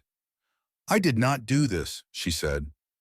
Decker leaned close, whispered in her ear so only she could hear. His breath was warm and his words were ice. "Your father took everything from me. Now I am going to take everything from you." The holding cell smelled like urine and desperation and the particular flavor of hopelessness that soaks into concrete over years of absorbing human suffering. Wren sat on a metal bench, head in her hands, trying not to cry. She had been here for 4 hours.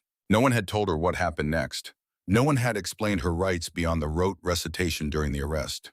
She was just a body in a cage, waiting for the system to decide if she mattered. The door buzzed. Stokes walked in with Patrice beside him. Patrice's face was tight with controlled fury, the kind of anger that lawyers channel into paperwork and courtroom demolitions. "You okay?" Stokes asked. "No," Wren whispered. Patrice sat beside her, pulled out a notepad. "Tell me exactly what happened. Every word he said, every move he made. Do not leave anything out."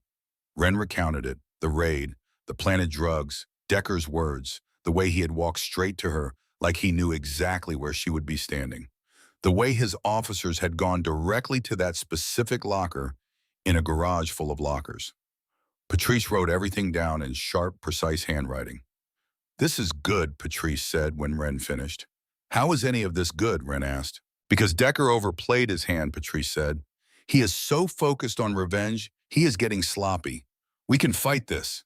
Stokes crossed his arms. "We pulled security footage from the garage," he said. "Shows Decker's officer going to that locker 15 minutes before they announced the search. No warrant at that point. No probable cause. Just planting evidence on camera like he thought nobody was watching." Patrice smiled. The kind of smile that made Wren understand why this woman had spent her career fighting systems. Because she enjoyed winning. "Then we have him." They posted bail 2 hours later. Wren walked out into the cold evening air, feeling like she had been underwater and just broke the surface. The sky was turning purple at the edges, stars beginning to punch through. She breathed in deep. The cold air burned her lungs, but it tasted like freedom. Then Stokes's phone rang. He answered, listened. His face changed, not dramatically, just a tightening around the eyes. A setting of the jaw. He hung up and looked at Wren. "That was Donna Kincaid," he said. "Because you were arrested, the custody process is suspended pending resolution of the charges." Wren's stomach dropped. She had known this was possible, had feared it from the moment the cuffs clicked shut. But hearing it out loud felt different, felt like the ground opening up. "There is more," Stoke said. "Colt has been transferred to a foster placement in Great Falls, 3 hours north. You cannot visit daily anymore. Supervised visits only, twice a month." The words landed like blows, each one precise, each one designed to break something. Twice a month, 3 hours away. Her little brother, who was already hurt and scared and asking for her every night, was now being moved further away because a corrupt cop had planted drugs in her locker to punish a dead man's daughter. Wren stood in that parking lot and felt the world tilt. Everything she had built, the apartment, the routine, the small daily comfort of knowing Colt was 30 minutes away, gone, ripped out from under her by a man in a uniform who had decided that an 8-year-old boy was acceptable collateral damage in a 17-year-old grudge. She wanted to scream, wanted to break something, wanted to get on the Sportster and ride north until she found Colt and took him and disappeared into the kind of darkness her father had disappeared into. She could do it, could run, had been running her whole life. One more disappearing act would be easy. Stokes watched her, said nothing, let the silence hold.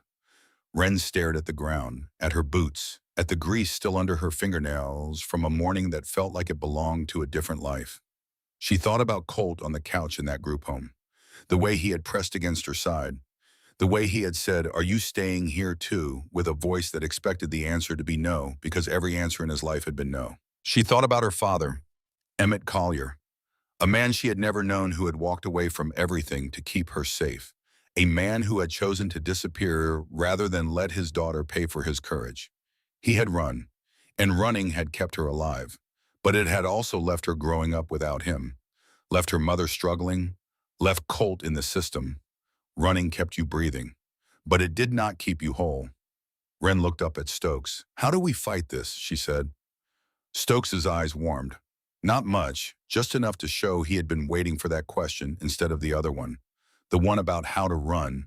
"We fight it clean," he said. "Legal, by the book. Patrice handles the charges. We handle the evidence, and we do not give Decker a single excuse to call us criminals."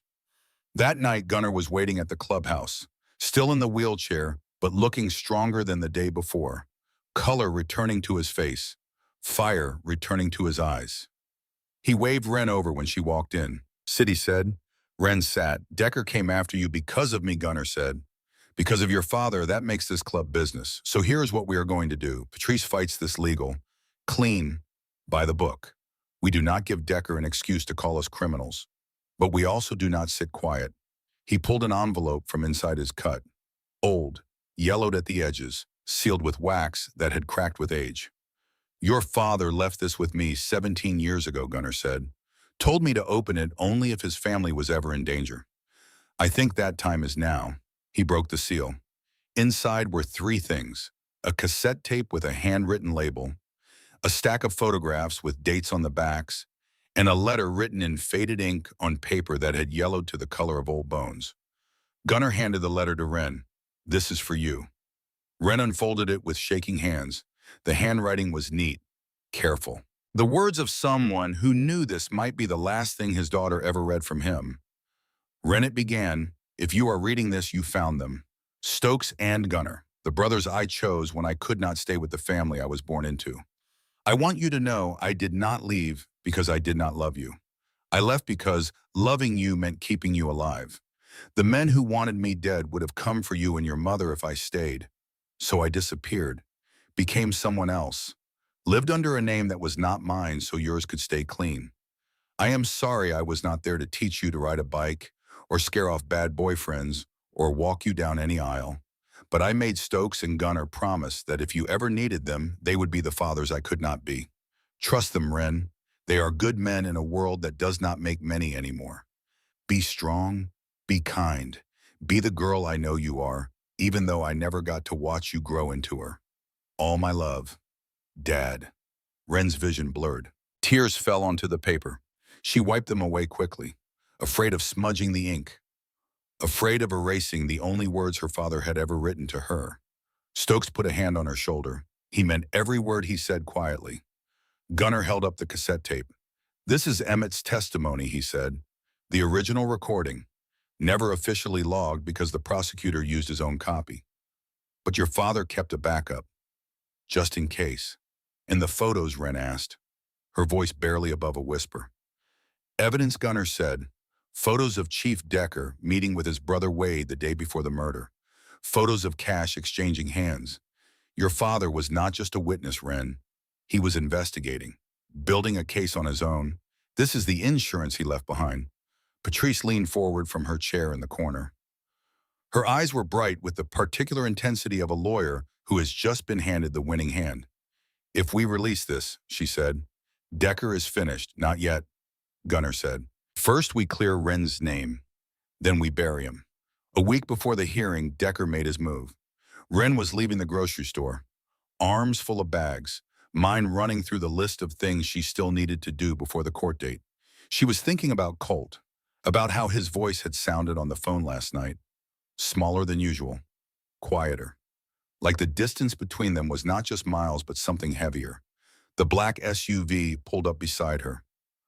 No plates, tinted windows, the same vehicle from the highway, the same one from the ditch. The passenger window rolled down. Decker sat in the back seat, staring at her with the patience of a man who believed time was on his side. You can still walk away, he said. Drop the custody petition. Leave town. I will make the charges disappear, and if I do not, Wren asked, then I will make sure you never see your brother again, Decker said. I will make sure every judge in this county knows you are the daughter of a rat and the friend of outlaws. I will bury you so deep the system will not find you, Oz, for years. Wren set the grocery bags down on the pavement. Slowly, deliberately.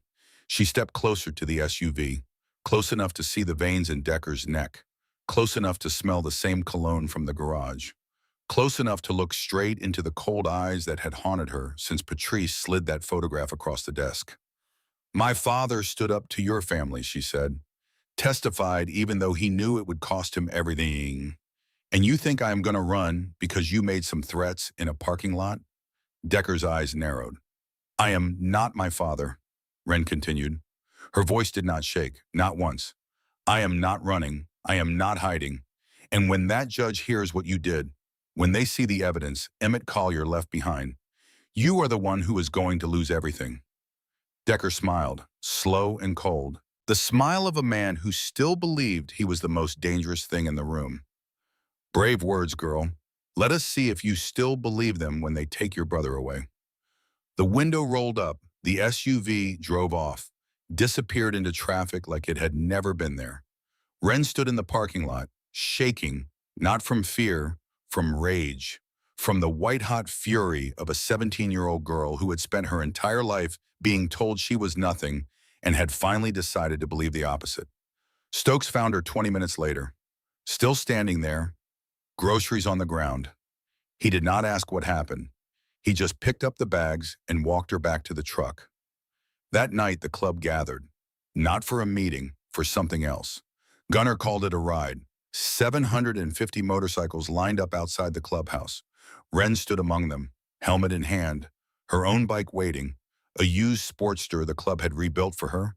Nothing fancy, but it ran clean and it was hers. Tonight we ride for Collier, Gunnar said from his wheelchair at the head of the formation. For Emmett, for Wren, for every kid the system tried to crush who refused to stay down. Engines roared. The sound shook the ground beneath her feet. Wren climbed onto her bike, kicked it to life, felt the vibration hum up through her legs into her chest, into her throat. Stokes pulling up beside her. You ready? He asked. Yes, Wren said. They rode through Billings in formation, slow and deliberate, past the police station where Decker sat in his office watching through the blinds, past the courthouse where the hearing would happen, past the group home where Colt had slept before they moved him north. A message written in chrome and thunder and 750 engines saying the same thing. We are here. We are not afraid. And we are not leaving. When they returned to the clubhouse, Wren found Gunnar waiting. Tomorrow Decker will try to break you in that courtroom, Gunnar said. He will bring up your father. Your past. Every mistake you have ever made, and you are going to sit there and take it because we fight clean. We fight legal. And when Patrice plays that tape, when the judge hears your father's voice from 17 years ago telling the truth, Decker is finished. What if it is not enough? Wren asked. Then we appeal, Gunnar said, and we keep fighting, because that is what family does. The night before the hearing, Wren could not sleep. She sat on the steps outside the clubhouse, staring at the stars. The sky over Montana was the biggest she had ever seen, endless and cold and full of light, that had traveled millions of years just to land on the face of a girl sitting on concrete steps wondering if tomorrow would save her or destroy her. Stokes sat down beside her, handed her a cup of coffee, the same way he had every morning since she arrived. A small ritual that had become the most reliable thing in her life. You scared, he asked. Terrified, Wren admitted. Good, Stokes said. Means you care. Means it matters. They sat in silence for a while. The kind of silence that does not need to be filled. The kind that exists between people who have seen enough of each other to know that words are not always the point. Then Stokes spoke again. Your father told me something once, he said, right before he went into witness protection. He said the hardest part was not leaving. It was trusting that the people he left behind would be okay without him. Wren looked at him. He was wrong, Stokes said. They were not okay. Your mother struggled. You grew up without a dim. Colt ended up in the system. But you know what? You survived. You are here. You are fighting. That is what Emmett wanted. Not for you to be okay, but for you to be strong enough to fight when things were not. Wren's throat tightened. The stars blurred. Tomorrow you walk into that courtroom and you show them what Emmett Collier's daughter is made of, Stokes said. And no matter what happens, we will be right there beside you. Thank you, Wren whispered. Stokes stood, offered her his hand. Come on, you need sleep. Tomorrow changes everything. But as Wren walked back inside, her phone buzzed. Another message. Same unknown number. Last chance, Collier. Walk away or watch your brother disappear. Wren stared at the screen, the letters glowing in the dark hallway. She thought about every threat Decker had made, every word designed to make her feel small, every move calculated to remind her that he had power and she had nothing. She deleted the message, turned off her phone, lay down on her bed and stared at the ceiling until the first light of dawn crept through the barred window. She did not sleep, but she did not run either. And when morning came, she got dressed, braided her hair, put on the cleanest clothes she owned, and walked out into the cold to find 750 motorcycles waiting to ride with her to the courthouse. Because Decker had made one critical mistake. He thought she was alone. He thought the Collier name had died when Emmett disappeared into witness protection 17 years ago. He thought a 17-year-old girl with no money and no parents and no power would fold the same way every other kid the system chewed up had folded before her. But Wren Collier had never been more surrounded by family in her life. And the family she had found in the snow was about to walk into a courtroom and show a corrupt cop exactly what happens when you try to bury the truth and the truth refuses to stay underground. The Yellowstone County Courthouse rose against the winter sky like a monument to everything Wren Collier had learned not to trust. Stone steps, columns that tried to look noble. The kind of building that made promises about justice but delivered whatever the people with power decided was convenient. She stood at the bottom of those steps at 8 in the morning with Stokes beside her and 750 motorcycles lined up along the street behind them. The sound of all those engines idling at once made the air vibrate, made the windows of the courthouse rattle in their frames. People on the sidewalk stopped and stared. Some pulled out phones. Others just stood there with their mouths open trying to understand what they were seeing. A 17-year-old girl in jeans and a leather jacket walking toward a courthouse with an army at her back. Patrice Sheldon appeared at the top of the steps, briefcase in hand, suit pressed sharp. She looked down at the formation of bikes and shook her head with something that might have been a smile. Subtle, she called down to Stokes. We do not do subtle, Stokes called back. Patrice walked down to meet them. She put a hand on Wren's shoulder. The grip was firm, steady. The hand of a woman who had walked into courtrooms 1,000 times and understood that the walk up the steps was always the hardest part. You ready for this? No, Wren said honestly. Good answer, Patrice said. Anyone who says they are ready to have their life picked apart in front of a judge is either lying or stupid. You are neither. So let us go in there and show them what truth looks like. They walked up the steps together. Stokes stayed close. Hatchett appeared from the crowd and fell in on Wren's other side. She had not asked him to come, had not asked any of them. But when she glanced back, she saw Diesel and Possum and a dozen others climbing the steps behind her, filling the hallway. Sitting in the gallery when the bailiff opened the courtroom doors, the prosecutor was already seated at his table. A man in his 50s with gray temples and the kind of face that had spent years practicing neutrality. He glanced at the Hells Angels filing into the benches and his mouth tightened just slightly. Chief Decker sat in the front row on the prosecution side.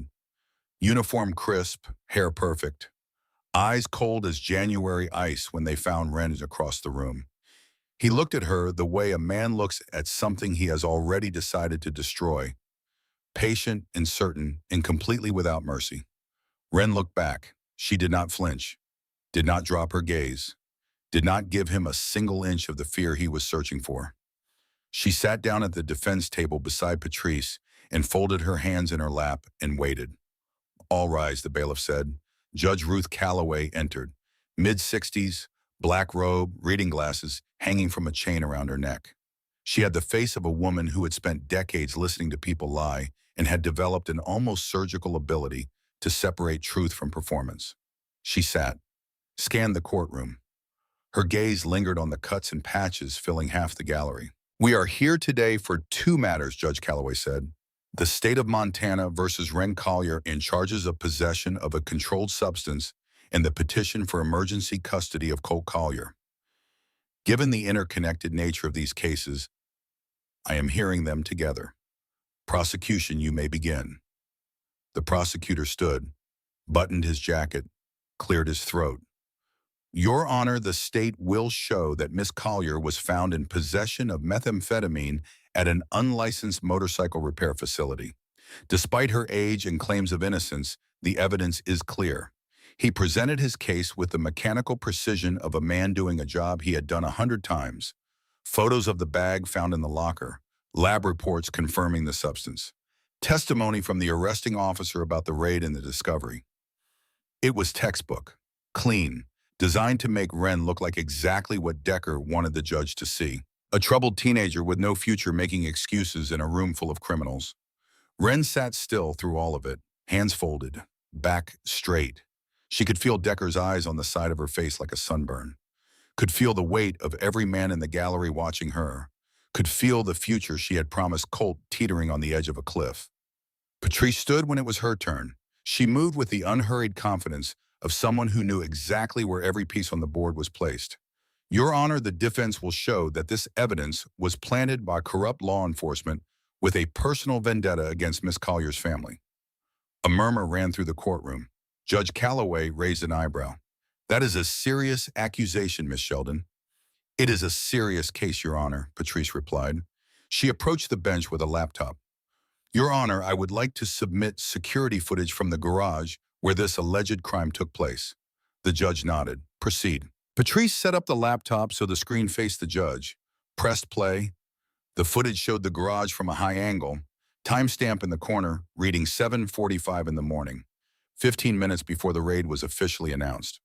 An officer in Billings PD uniform entered through the side door, walked directly to a specific locker, opened it, placed something inside, closed it, left. The same officer who later stood in front of that same locker and announced the discovery of methamphetamine with a straight face and a clear conscience. The same officer who later discovered the drugs, Patrice said. 15 minutes before any warrant was executed. No probable cause. No authorization. Just a man following orders. The prosecutor stood. Your Honor, this is circumstantial. It does not prove the officer planted anything. He could have been conducting preliminary surveillance.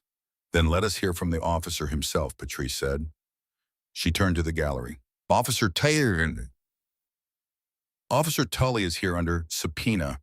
I would like to call him to the stand. A man in the back row stood slowly, young, maybe late 20s, face the color of old paper. He walked to the witness stand like he was walking to a place he knew he would never walk back from. His hands trembled when he placed them on the rail. His eyes darted once to Decker in the front row, then dropped to the floor. Patrice approached him.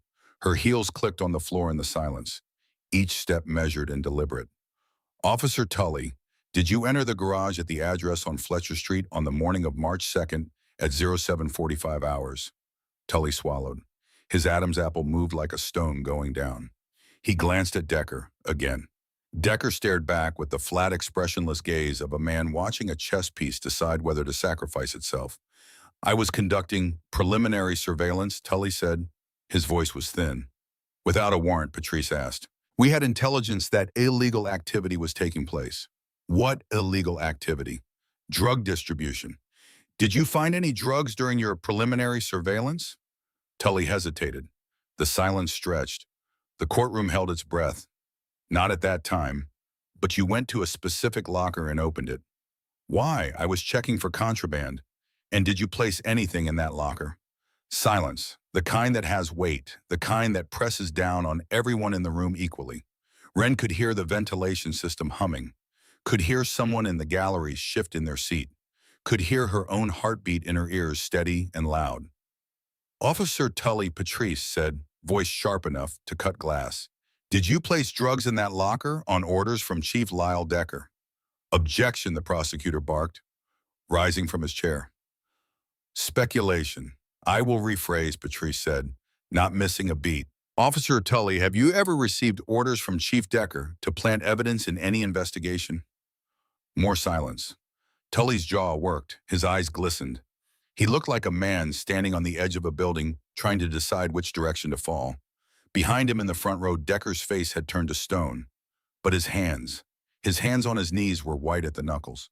Then Tully's shoulders sagged. Like a rope that had been holding something heavy had finally snapped. Yes, he whispered.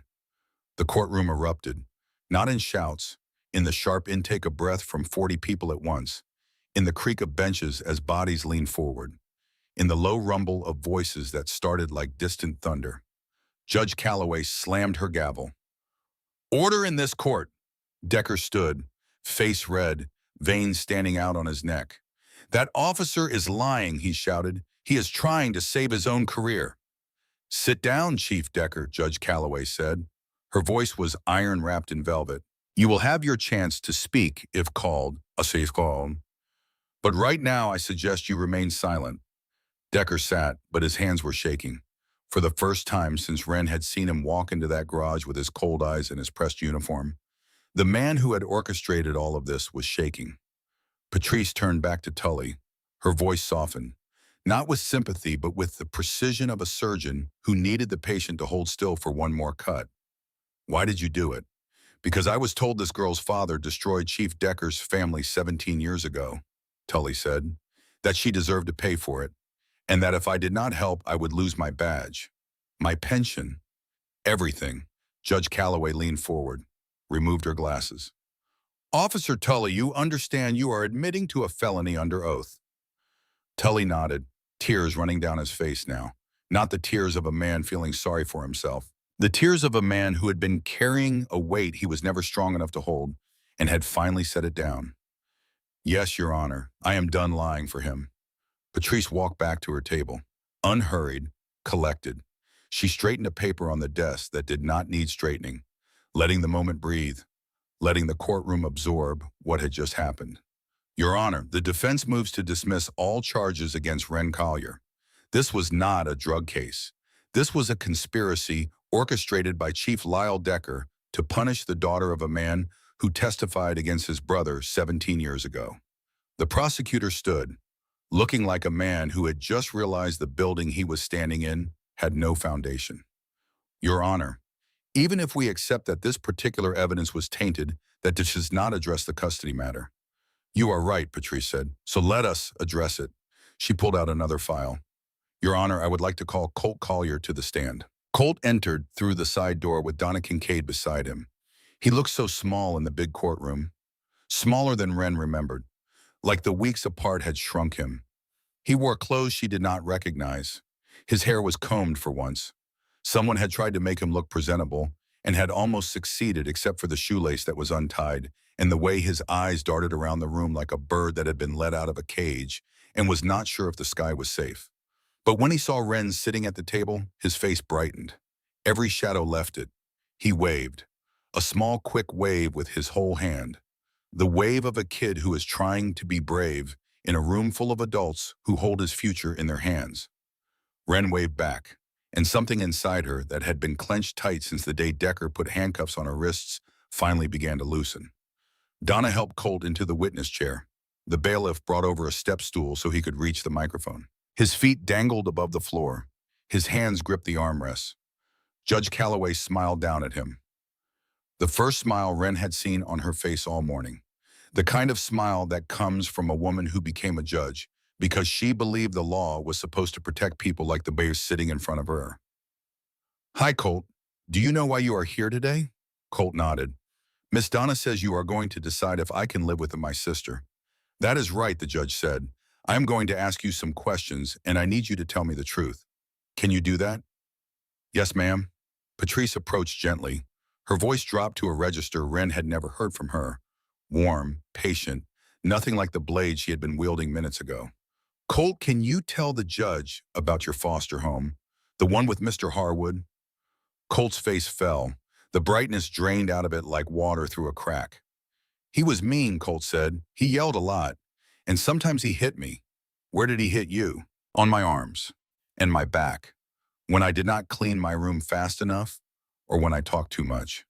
The words came out flat. Practiced. The same tone Wren had heard on the couch in the group home. The voice of a child who has learned to describe his own suffering like he is reading a grocery list, because making it small is the only way to survive it. Did you tell anyone, Patrice asked? I told my teacher. She called Miss Donna, and what happened then? Miss Donna took me away, put me in a different house with other kids, but I do not know them. And I want to be with Wren. His voice cracked on the last word, a tiny fracture that split the silence of the courtroom wide open. Wren felt her throat close, felt her eyes burn. She pressed her nails into her palms and held on. Why do you want to live with your sister? Judge Calloway asked. Colt looked right at Wren, not at the judge, not at the lawyers, not at the room full of men in leather or the man in the uniform who had tried to take his sister away from him. He looked at Wren the way he had looked at her in the photograph in her backpack. One arm around her waist, syrup on his chin, like she was the only safe thing in his world. Because she always comes back for me, he said. Even when things are bad, even when she does not have a house or food, she always makes sure I am okay. She is the only person who never gave up on me. The courtroom was silent, not the tense, loaded silence of a cross-examination. A different kind. The silence that falls when something true has been said and everyone in the room knows it and nobody wants to be the first to break it. Even Decker looked away. Thank you, Colt, Judge Calloway said softly. You can step down. Donna took Colt back to the waiting room. Wren watched him go, watched the door close behind him, watched the last glimpse of his uncombed hair and his untied shoelace disappear, and felt the full weight of what she was fighting for settle onto her shoulders like a mantle she had been born to carry. Judge Calloway looked at Patrice. Anything else, counselor? Patrice nodded. Your Honor, I have one more piece of evidence. It is 17 years old, but it is directly relevant to why Chief Decker has targeted Wren Collier and her family. She walked to a table where a cassette player sat. Old-fashioned, the kind no one used anymore. The kind that belonged in a museum or a box in someone's attic. But here it was, in a courtroom in Billings, Montana, about to play the voice of a dead man who had loved his daughter enough to disappear. Patrice pressed play. Static crackled. Then a voice. Male, young, nervous. But underneath the nerve something steady. Something that refused to bend. My name is Emmett Collier. Today is October 14th. I am giving this testimony about what I witnessed on the night of October 10th outside Kelly's bar in Tacoma, Washington. Wren's breath stopped. Her father's voice. She had never heard it before.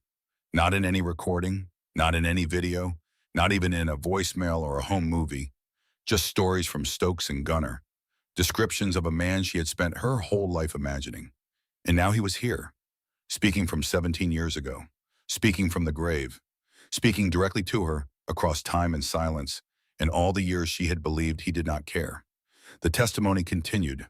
Emmett described seeing Detective Wade Decker arguing with a man outside the bar, described the way Wade's voice had risen, the way the other man had stepped back, hands raised, palms out, the universal gesture of someone who does not want to fight, described the way Wade pulled a gun, the way the other man begged, and the way Wade shot him anyway. 3 times. Center mass. The sound echoing off the brick walls of the alley like the building itself was screaming. I tried to run, Emmett's voice said, but Detective Decker saw me, told me if I said anything he would kill my wife and unborn daughter. But I cannot stay silent. A man is dead. And if I do not speak up, his family will never know what happened. Emmett paused. The recording hissed. I know this will cost me everything, he continued. I know I will have to leave, go into hiding, never see my daughter grow up. But some things matter more than comfort, more than safety. Truth matters. Justice matters. And if my testimony puts a killer behind bars, then losing my family is the price I pay. His voice broke slightly, a crack in the steady wall of a man who had decided to do the right thing and was only now beginning to understand what it would cost.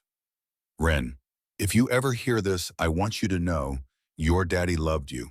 I did not leave because you were not enough. I left because you were everything. And I would rather live 1,000 miles away knowing you were safe than stay close and watch you die for my mistakes. The tape ended. Static filled the air for a moment. Then Patrice pressed stop and the courtroom fell into the deepest silence Ren had ever known. Not the silence of an empty room, the silence of a room full of people who have just heard something that changed the shape of the air around them. Ren was crying. She did not try to stop it, did not wipe her face, did not look away. She let the tears fall onto the table in front of her, and she did not apologize for any of them. Because her father's voice had found her across 17 years of silence and told her the one thing she had needed to hear since the day she was old enough to understand he was gone. She was enough. She had always been enough. Beside her, Stokes's hand gripped her shoulder, tight, anchoring, the hand of a man keeping a promise he had made to a ghost. Judge Calloway removed her glasses, wiped her eyes, put them back on. When she spoke again, her voice carried the careful control of someone who has been moved but will not let emotion override duty. Patrice produced the stack of photographs, placed them one by one on the bench in front of the judge. These are surveillance photos taken by Emmett Collier in the weeks before the murder, she said. They show Wade Decker meeting with known criminals, exchanging money, coordinating the hit. And in several of these photos, Your Honor, you will notice a second figure, younger, in a patrol officer's uniform. She pointed to the figure in the photograph. That is Lyle Decker, current chief of police, present at meetings with his brother in the weeks leading up to a murder he later helped cover up. Judge Calloway examined each photograph. Her face was stone, but her eyes moved with the precision of a woman who had spent her career reading evidence and knowing what it meant before anyone else in the room caught up. Chief Decker, the judge said, do you have anything to say? Decker stood. He was still tall, still silver-haired, still wearing the uniform like armor. But something had cracked. The certainty that had carried him into this courtroom and through 17 years of revenge had developed a fracture that everyone in the room could see. That testimony was never verified, he said. My brother was innocent. This is a witch hunt orchestrated by a motorcycle gang to protect one of their own. Your Honor, Patrice said, if I may, the photographs speak for themselves.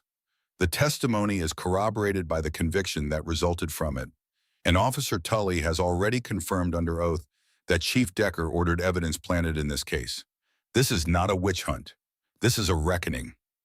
Judge Calloway looked at Decker for a long moment, the kind of look that strips away title and uniform and reputation and sees only the person underneath. Chief Decker, she said, I am ordering a federal investigation into your conduct. Your department will be placed under oversight pending the results. Bailiff, please escort the chief out of this courtroom. You cannot do this, Decker shouted, the composure he had maintained all morning finally shattering. I am the chief of police. I am the law in this city, not anymore, Judge Calloway said. Two federal marshals appeared from the back of the room. They had been waiting, coordinated with Patrice ahead of time. They walked forward without hurry, without drama, just two men doing a job they had done before. They reached Decker at the front row, one on each side. Decker looked at the marshals, looked at the handcuffs, looked at the room full of people watching him the way he had watched Ren in the garage, with the cold certainty that the outcome was already decided. The marshals cuffed him. The click of the metal was the loudest sound in the room. Louder than the gavel, louder than the engines outside. A sound that meant everything Decker had built and protected and killed for was over. They walked him down the aisle, past the gallery full of cuts and patches, past the lawyers and the bailiff and the court reporter who had stopped typing and was watching with her mouth open, past Stokes, who stood with his arms folded and his face unreadable, past Hatchett, who nodded once, a small gesture that said more than words. At the door, Decker turned. looked back at Ren one final time. His face was red. His eyes were wet. Not with tears of remorse, but with the fury of a man who had lost a war he believed he was entitled to win. You are just like your father, he spat. A rat who destroys families. Ren stood. She did not plan to. Her legs simply decided it was time. She looked at Decker across the courtroom, across the years, across everything his hatred had tried to take from her, and she spoke in a voice that did not shake. I am exactly like my father, the one who tells the truth even when it costs everything. Decker was let out. The doors closed behind him. The sound of his footsteps faded down the marble hallway. Until there was nothing left of him in the room but the empty seat in the front row and the ghost of his cologne in the air. Judge Calloway waited until the doors stopped moving. Then she turned to Wren. Miss Collier, she said, after reviewing all the evidence, I am dismissing the drug charges against you with prejudice. You are free to go. Thank you, Your Honor, Wren whispered. As for the custody matter, the judge continued. She looked at her notes, at the photographs and at the file Donna Kincaid had prepared, at the empty witness chair where an 8-year-old boy had sat and told the truth with an untied shoelace and a voice that cracked on his sister's name. I have reviewed the home study conducted by Mrs. Kincaid. I have heard testimony from the minor. I have considered the circumstances, including the disruption caused by the now dismissed charges, and I have taken into account the extraordinary lengths Miss Collier has gone to in order to provide a stable home for her brother. She paused. The courtroom held its breath. I am granting emergency custody of Colt Collier to Wren Collier, effective immediately. Stoke will serve as co-guardian until Miss Collier turns 18. Donna Kincaid will conduct monthly check-ins to ensure Colt's welfare. She banged her gavel. This court is adjourned. The courtroom did not erupt. It exhaled. Every person in the room releasing something they had been holding since the moment the bailiff said all rise. Relief, tension, fear, hope. All of it rushing out at once like air from a balloon. Wren turned and Stokes pulled her into a hug. His arms wrapped around her, and for the first time in her life, she understood what it felt like to be held by someone who was not going to let go. Hatchet clapped her on the back. Possum grinned from the gallery. Gunner, watching from his wheelchair in the front row, nodded once. A small smile on his weathered face. The smile of a man who had just watched a debt get paid in full. Patrice packed up her briefcase, leaned close to Wren's ear. Your father would be proud, she said. Then Donna brought Colt back into the courtroom. He came through the side door the same way he had entered, small and careful and looking around the room like he was not sure what had changed. But then he saw Wren's face, saw the tears, saw the smile, and something in his expression shifted from hope to certainty. He ran across the courtroom floor, past the tables and the chairs and the empty witness stand. He ran straight into Wren's arms, and she caught him and held him and felt his small body press against hers and his arms lock around her neck with the grip of a child who has been waiting his whole life for someone to come back and finally believes it has happened. Are we together now? He asked, his voice muffled against her shoulder. Yes, Wren said, we are together. For good. Colt squeezed tighter. I knew you would come, he said. 3 months later, the apartment above the garage looked like a home. Colt's drawings covered the fridge. Rockets and motorcycles and stick figures labeled Wren and Colt and Stokes and Hatchet. His backpack hung by the door next to Wren's boots. The small kitchen table had 4 chairs, even though only 2 people lived there, because Stokes and Hatchet stopped by most mornings for coffee, and it seemed wrong to make them stand. Wren worked 30 hours a week in the garage. She had her own bay now. Her own set of tools hanging on the pegboard with her name written in grease pencil above them. Customers asked for her by name when they wanted carburetors rebuilt or fuel systems diagnosed. Hatchet said she had a gift, the kind of hands that understood machines the way some people understood music. That knew what was wrong before the diagnostic tool confirmed it. She attended GD classes 3 nights a week at the community college. Math came easy. English was harder, but she was passing. She would graduate in the spring.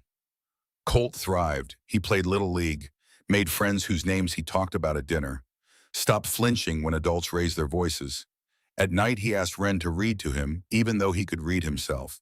He just liked the sound of her voice, liked knowing she was there, liked falling asleep to the certainty that when he woke up, she would still be in the next room. Donna stopped by once a month like the judge ordered, checked the apartment, talked to Colt, asked Wren how things were going. Every visit ended the same way. "You are doing great, kid. Keep it up." Chief Decker was in federal custody awaiting trial on 12 counts, including evidence tampering, witness intimidation, and conspiracy. Officer Tully had turned state's witness. 3 other officers had been suspended pending investigation. The entire Billings Police Department was under federal oversight. The city was rebuilding from the inside out. Gunner had recovered enough to walk without the wheelchair. Physical therapy 3 times a week. A cane on bad days, but he was back leading the club, making decisions, riding, which brought them to today. Stokes knocked on Wren's door at dawn. "You ready?" he asked. "For what?" "Gunner's first long ride since the accident," Stokes said. "He wants you there." An hour later, Wren stood in the clubhouse parking lot watching 750 motorcycles line up. Gunner sat on his Harley at the front, the same bike that had crushed him in the snow, rebuilt, repaired, running clean. He saw Wren and waved her over. "You riding with me today?" he asked. "I have my own bike now," Wren said. Gunner smiled. "I know. That is why I am asking. Ride beside me, not behind." Wren climbed onto her Sportster, kicked it to life, pulled up next to Gunner. Stokes took position on his other side, Hatchet behind them, the entire club falling into formation. "Where are we going?" Wren asked. Gunner looked at her. "Back to where it started."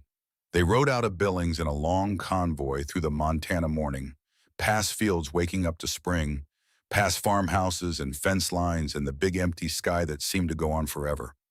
The air was cold but not brutal, the kind of cold that reminded you that you were alive. Interstate 90 opened up ahead of them. Gunner accelerated. Wren stayed beside him, matching his speed. The road beneath them smooth and fast. They passed the exit for the Billings Motorsports Park, kept going, and then Wren saw it. The guardrail, still bent from where Gunner's bike had hit it. The embankment below still scarred from the crash. Grass beginning to push through the torn earth like the land was healing itself one blade at a time. Gunner slowed, pulled onto the shoulder. The entire convoy followed, engines cutting one by one until the only sound was wind and the distant hum of traffic. 750 motorcycles, silent on the shoulder of Interstate 90, in the exact spot where a homeless girl had heard a stranger calling for help and decided to jump. Gunner climbed off his bike, walked to the rail, looked down into the ditch where he had almost died. Wren joined him, stood beside him at the bent metal. The snow was gone now. The ditch was brown and green, full of new growth. You would never know that a man had bled there unless someone told you. "I do not remember much from that night," Gunner said. "Just cold, pain, and then your voice telling me to hang on." "I did not think you would make it," Wren admitted. "Neither did I," Gunner said. He turned to face her. "But here we are. You saved my life, gave me another chance. I do not take that lightly." He reached into his cut, pulled out an envelope, smaller than the one from before, newer. "Your father left 2 letters," Gunner said. "The first was for when you found us. The second was for when you became family." He handed it to Wren. She opened it carefully. Inside was a single page, the handwriting the same as before. Careful, loving. The hand of a man writing to a daughter he would never watch grow up but loved with every letter he put on the page. Wren, it began. "If you are reading this, Gunner is alive. You are with the club, and you have proven that the Collier name stands for something. I could not teach you to be strong. I could not show you how to stand up when the world pushed you down. But I made sure you would be surrounded by people who could. Stokes will teach you loyalty. Gunner will teach you honor. Hatchet will teach you patience. And together they will show you that family is not just blood. It is choice. You chose to jump that guardrail when you could have walked away. That choice saved Gunner, but it also saved you. Because now you know what I learned 17 years ago. Sometimes the hardest thing and the right thing are the same thing. And doing it anyway is what makes you worth knowing. I am proud of you. I have always been proud of you, even when I could not be there to say it. Brotherhood is not blood. It is showing up when it matters. And you, my brave girl, always show up. All my love. Dad." Wren folded the letter, tucked it into her jacket pocket, looked out over the highway where trucks rolled past and the world kept moving like nothing had changed. But everything had changed. She had changed. "Thank you," she said to Gunnar. He put a hand on her shoulder. "Thank you for not walking past."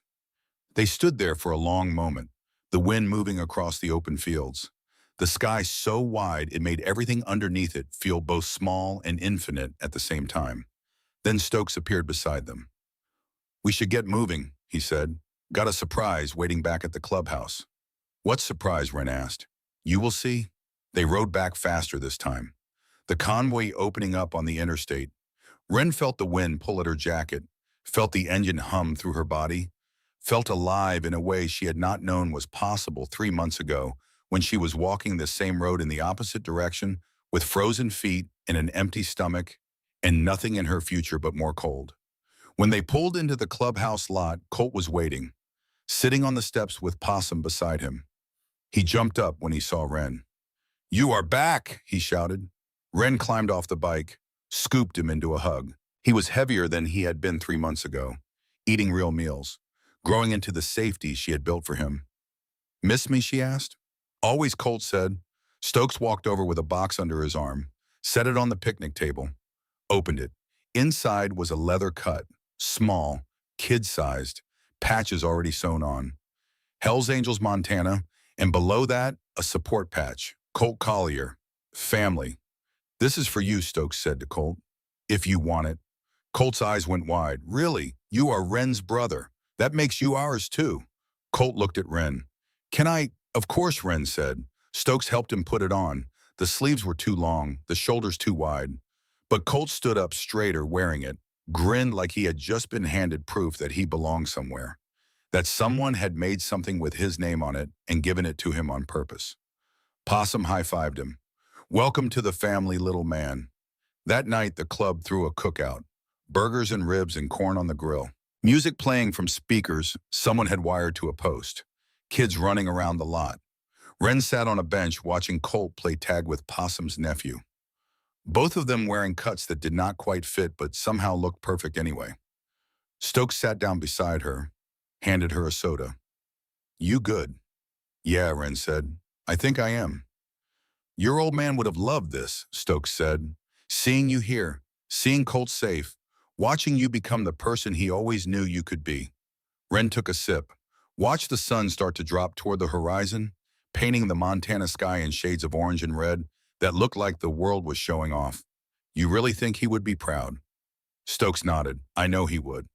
That night, Wren put Colt to bed, read him a chapter from the book they were working through, tucked the blanket under his chin. Before she turned out the light, Colt looked up at her.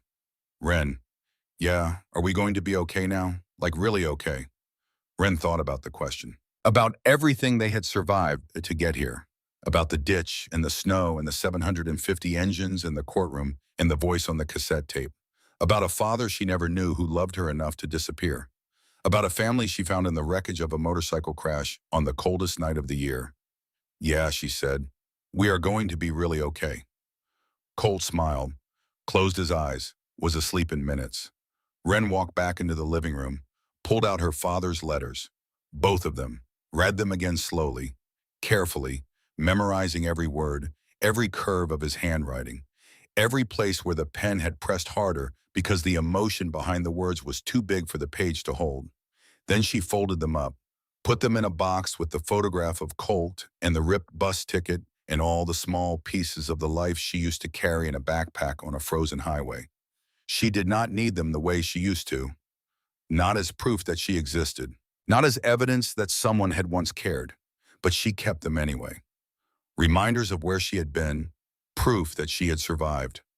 She walked to the window, looked out over the garage, the clubhouse down the street, the bikes lined up in neat rows, the lights burning in windows where brothers gathered, where family lived.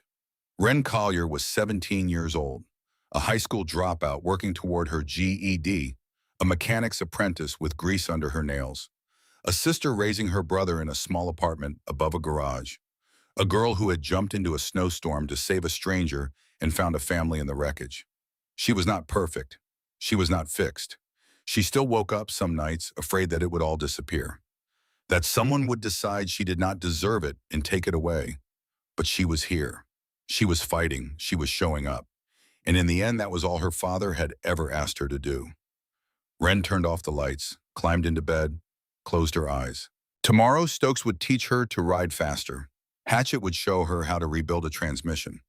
Colt would come home from school with homework and stories. Donna would stop by to check in. Patrice would call with updates on Decker's trial. Gunnar would ask her to sit and talk about nothing important the way people do when they have all the time in the world and someone to share it with. Tomorrow, life would keep moving, the way it always did. One day after another, one choice after another, one moment of showing up when it would be easier to walk away. But tonight, Wren Collier slept in a bed that was hers, in a home that was safe, with a brother down the hall who knew she would always come back for him, and 750 motorcycles parked throughout Billings ready to ride if she ever needed them. Because some debts are not paid with money or blood or promises made in the dark. They are paid by showing up when everyone else walks past. By jumping into ditches when the smart thing is to keep walking. By standing in courtrooms and telling the truth when lies would be easier. By choosing family over fear. Brotherhood over isolation. Honor over survival. Wren had learned all of that on a frozen highway on a night when the world tried to kill her and she refused to die. She had learned it from a father she never knew who loved her enough to disappear. And from 750 men who showed up in the snow and said, "You are not alone anymore." That lesson was worth more than anything the system had ever offered, more than any promise the world had ever made. And as Wren drifted off to sleep in the small apartment above the garage, with her brother breathing softly in the next room and the rumble of distant motorcycles like a heartbeat in the night, she understood something her father had known 17 years ago. Some fights are worth losing everything for.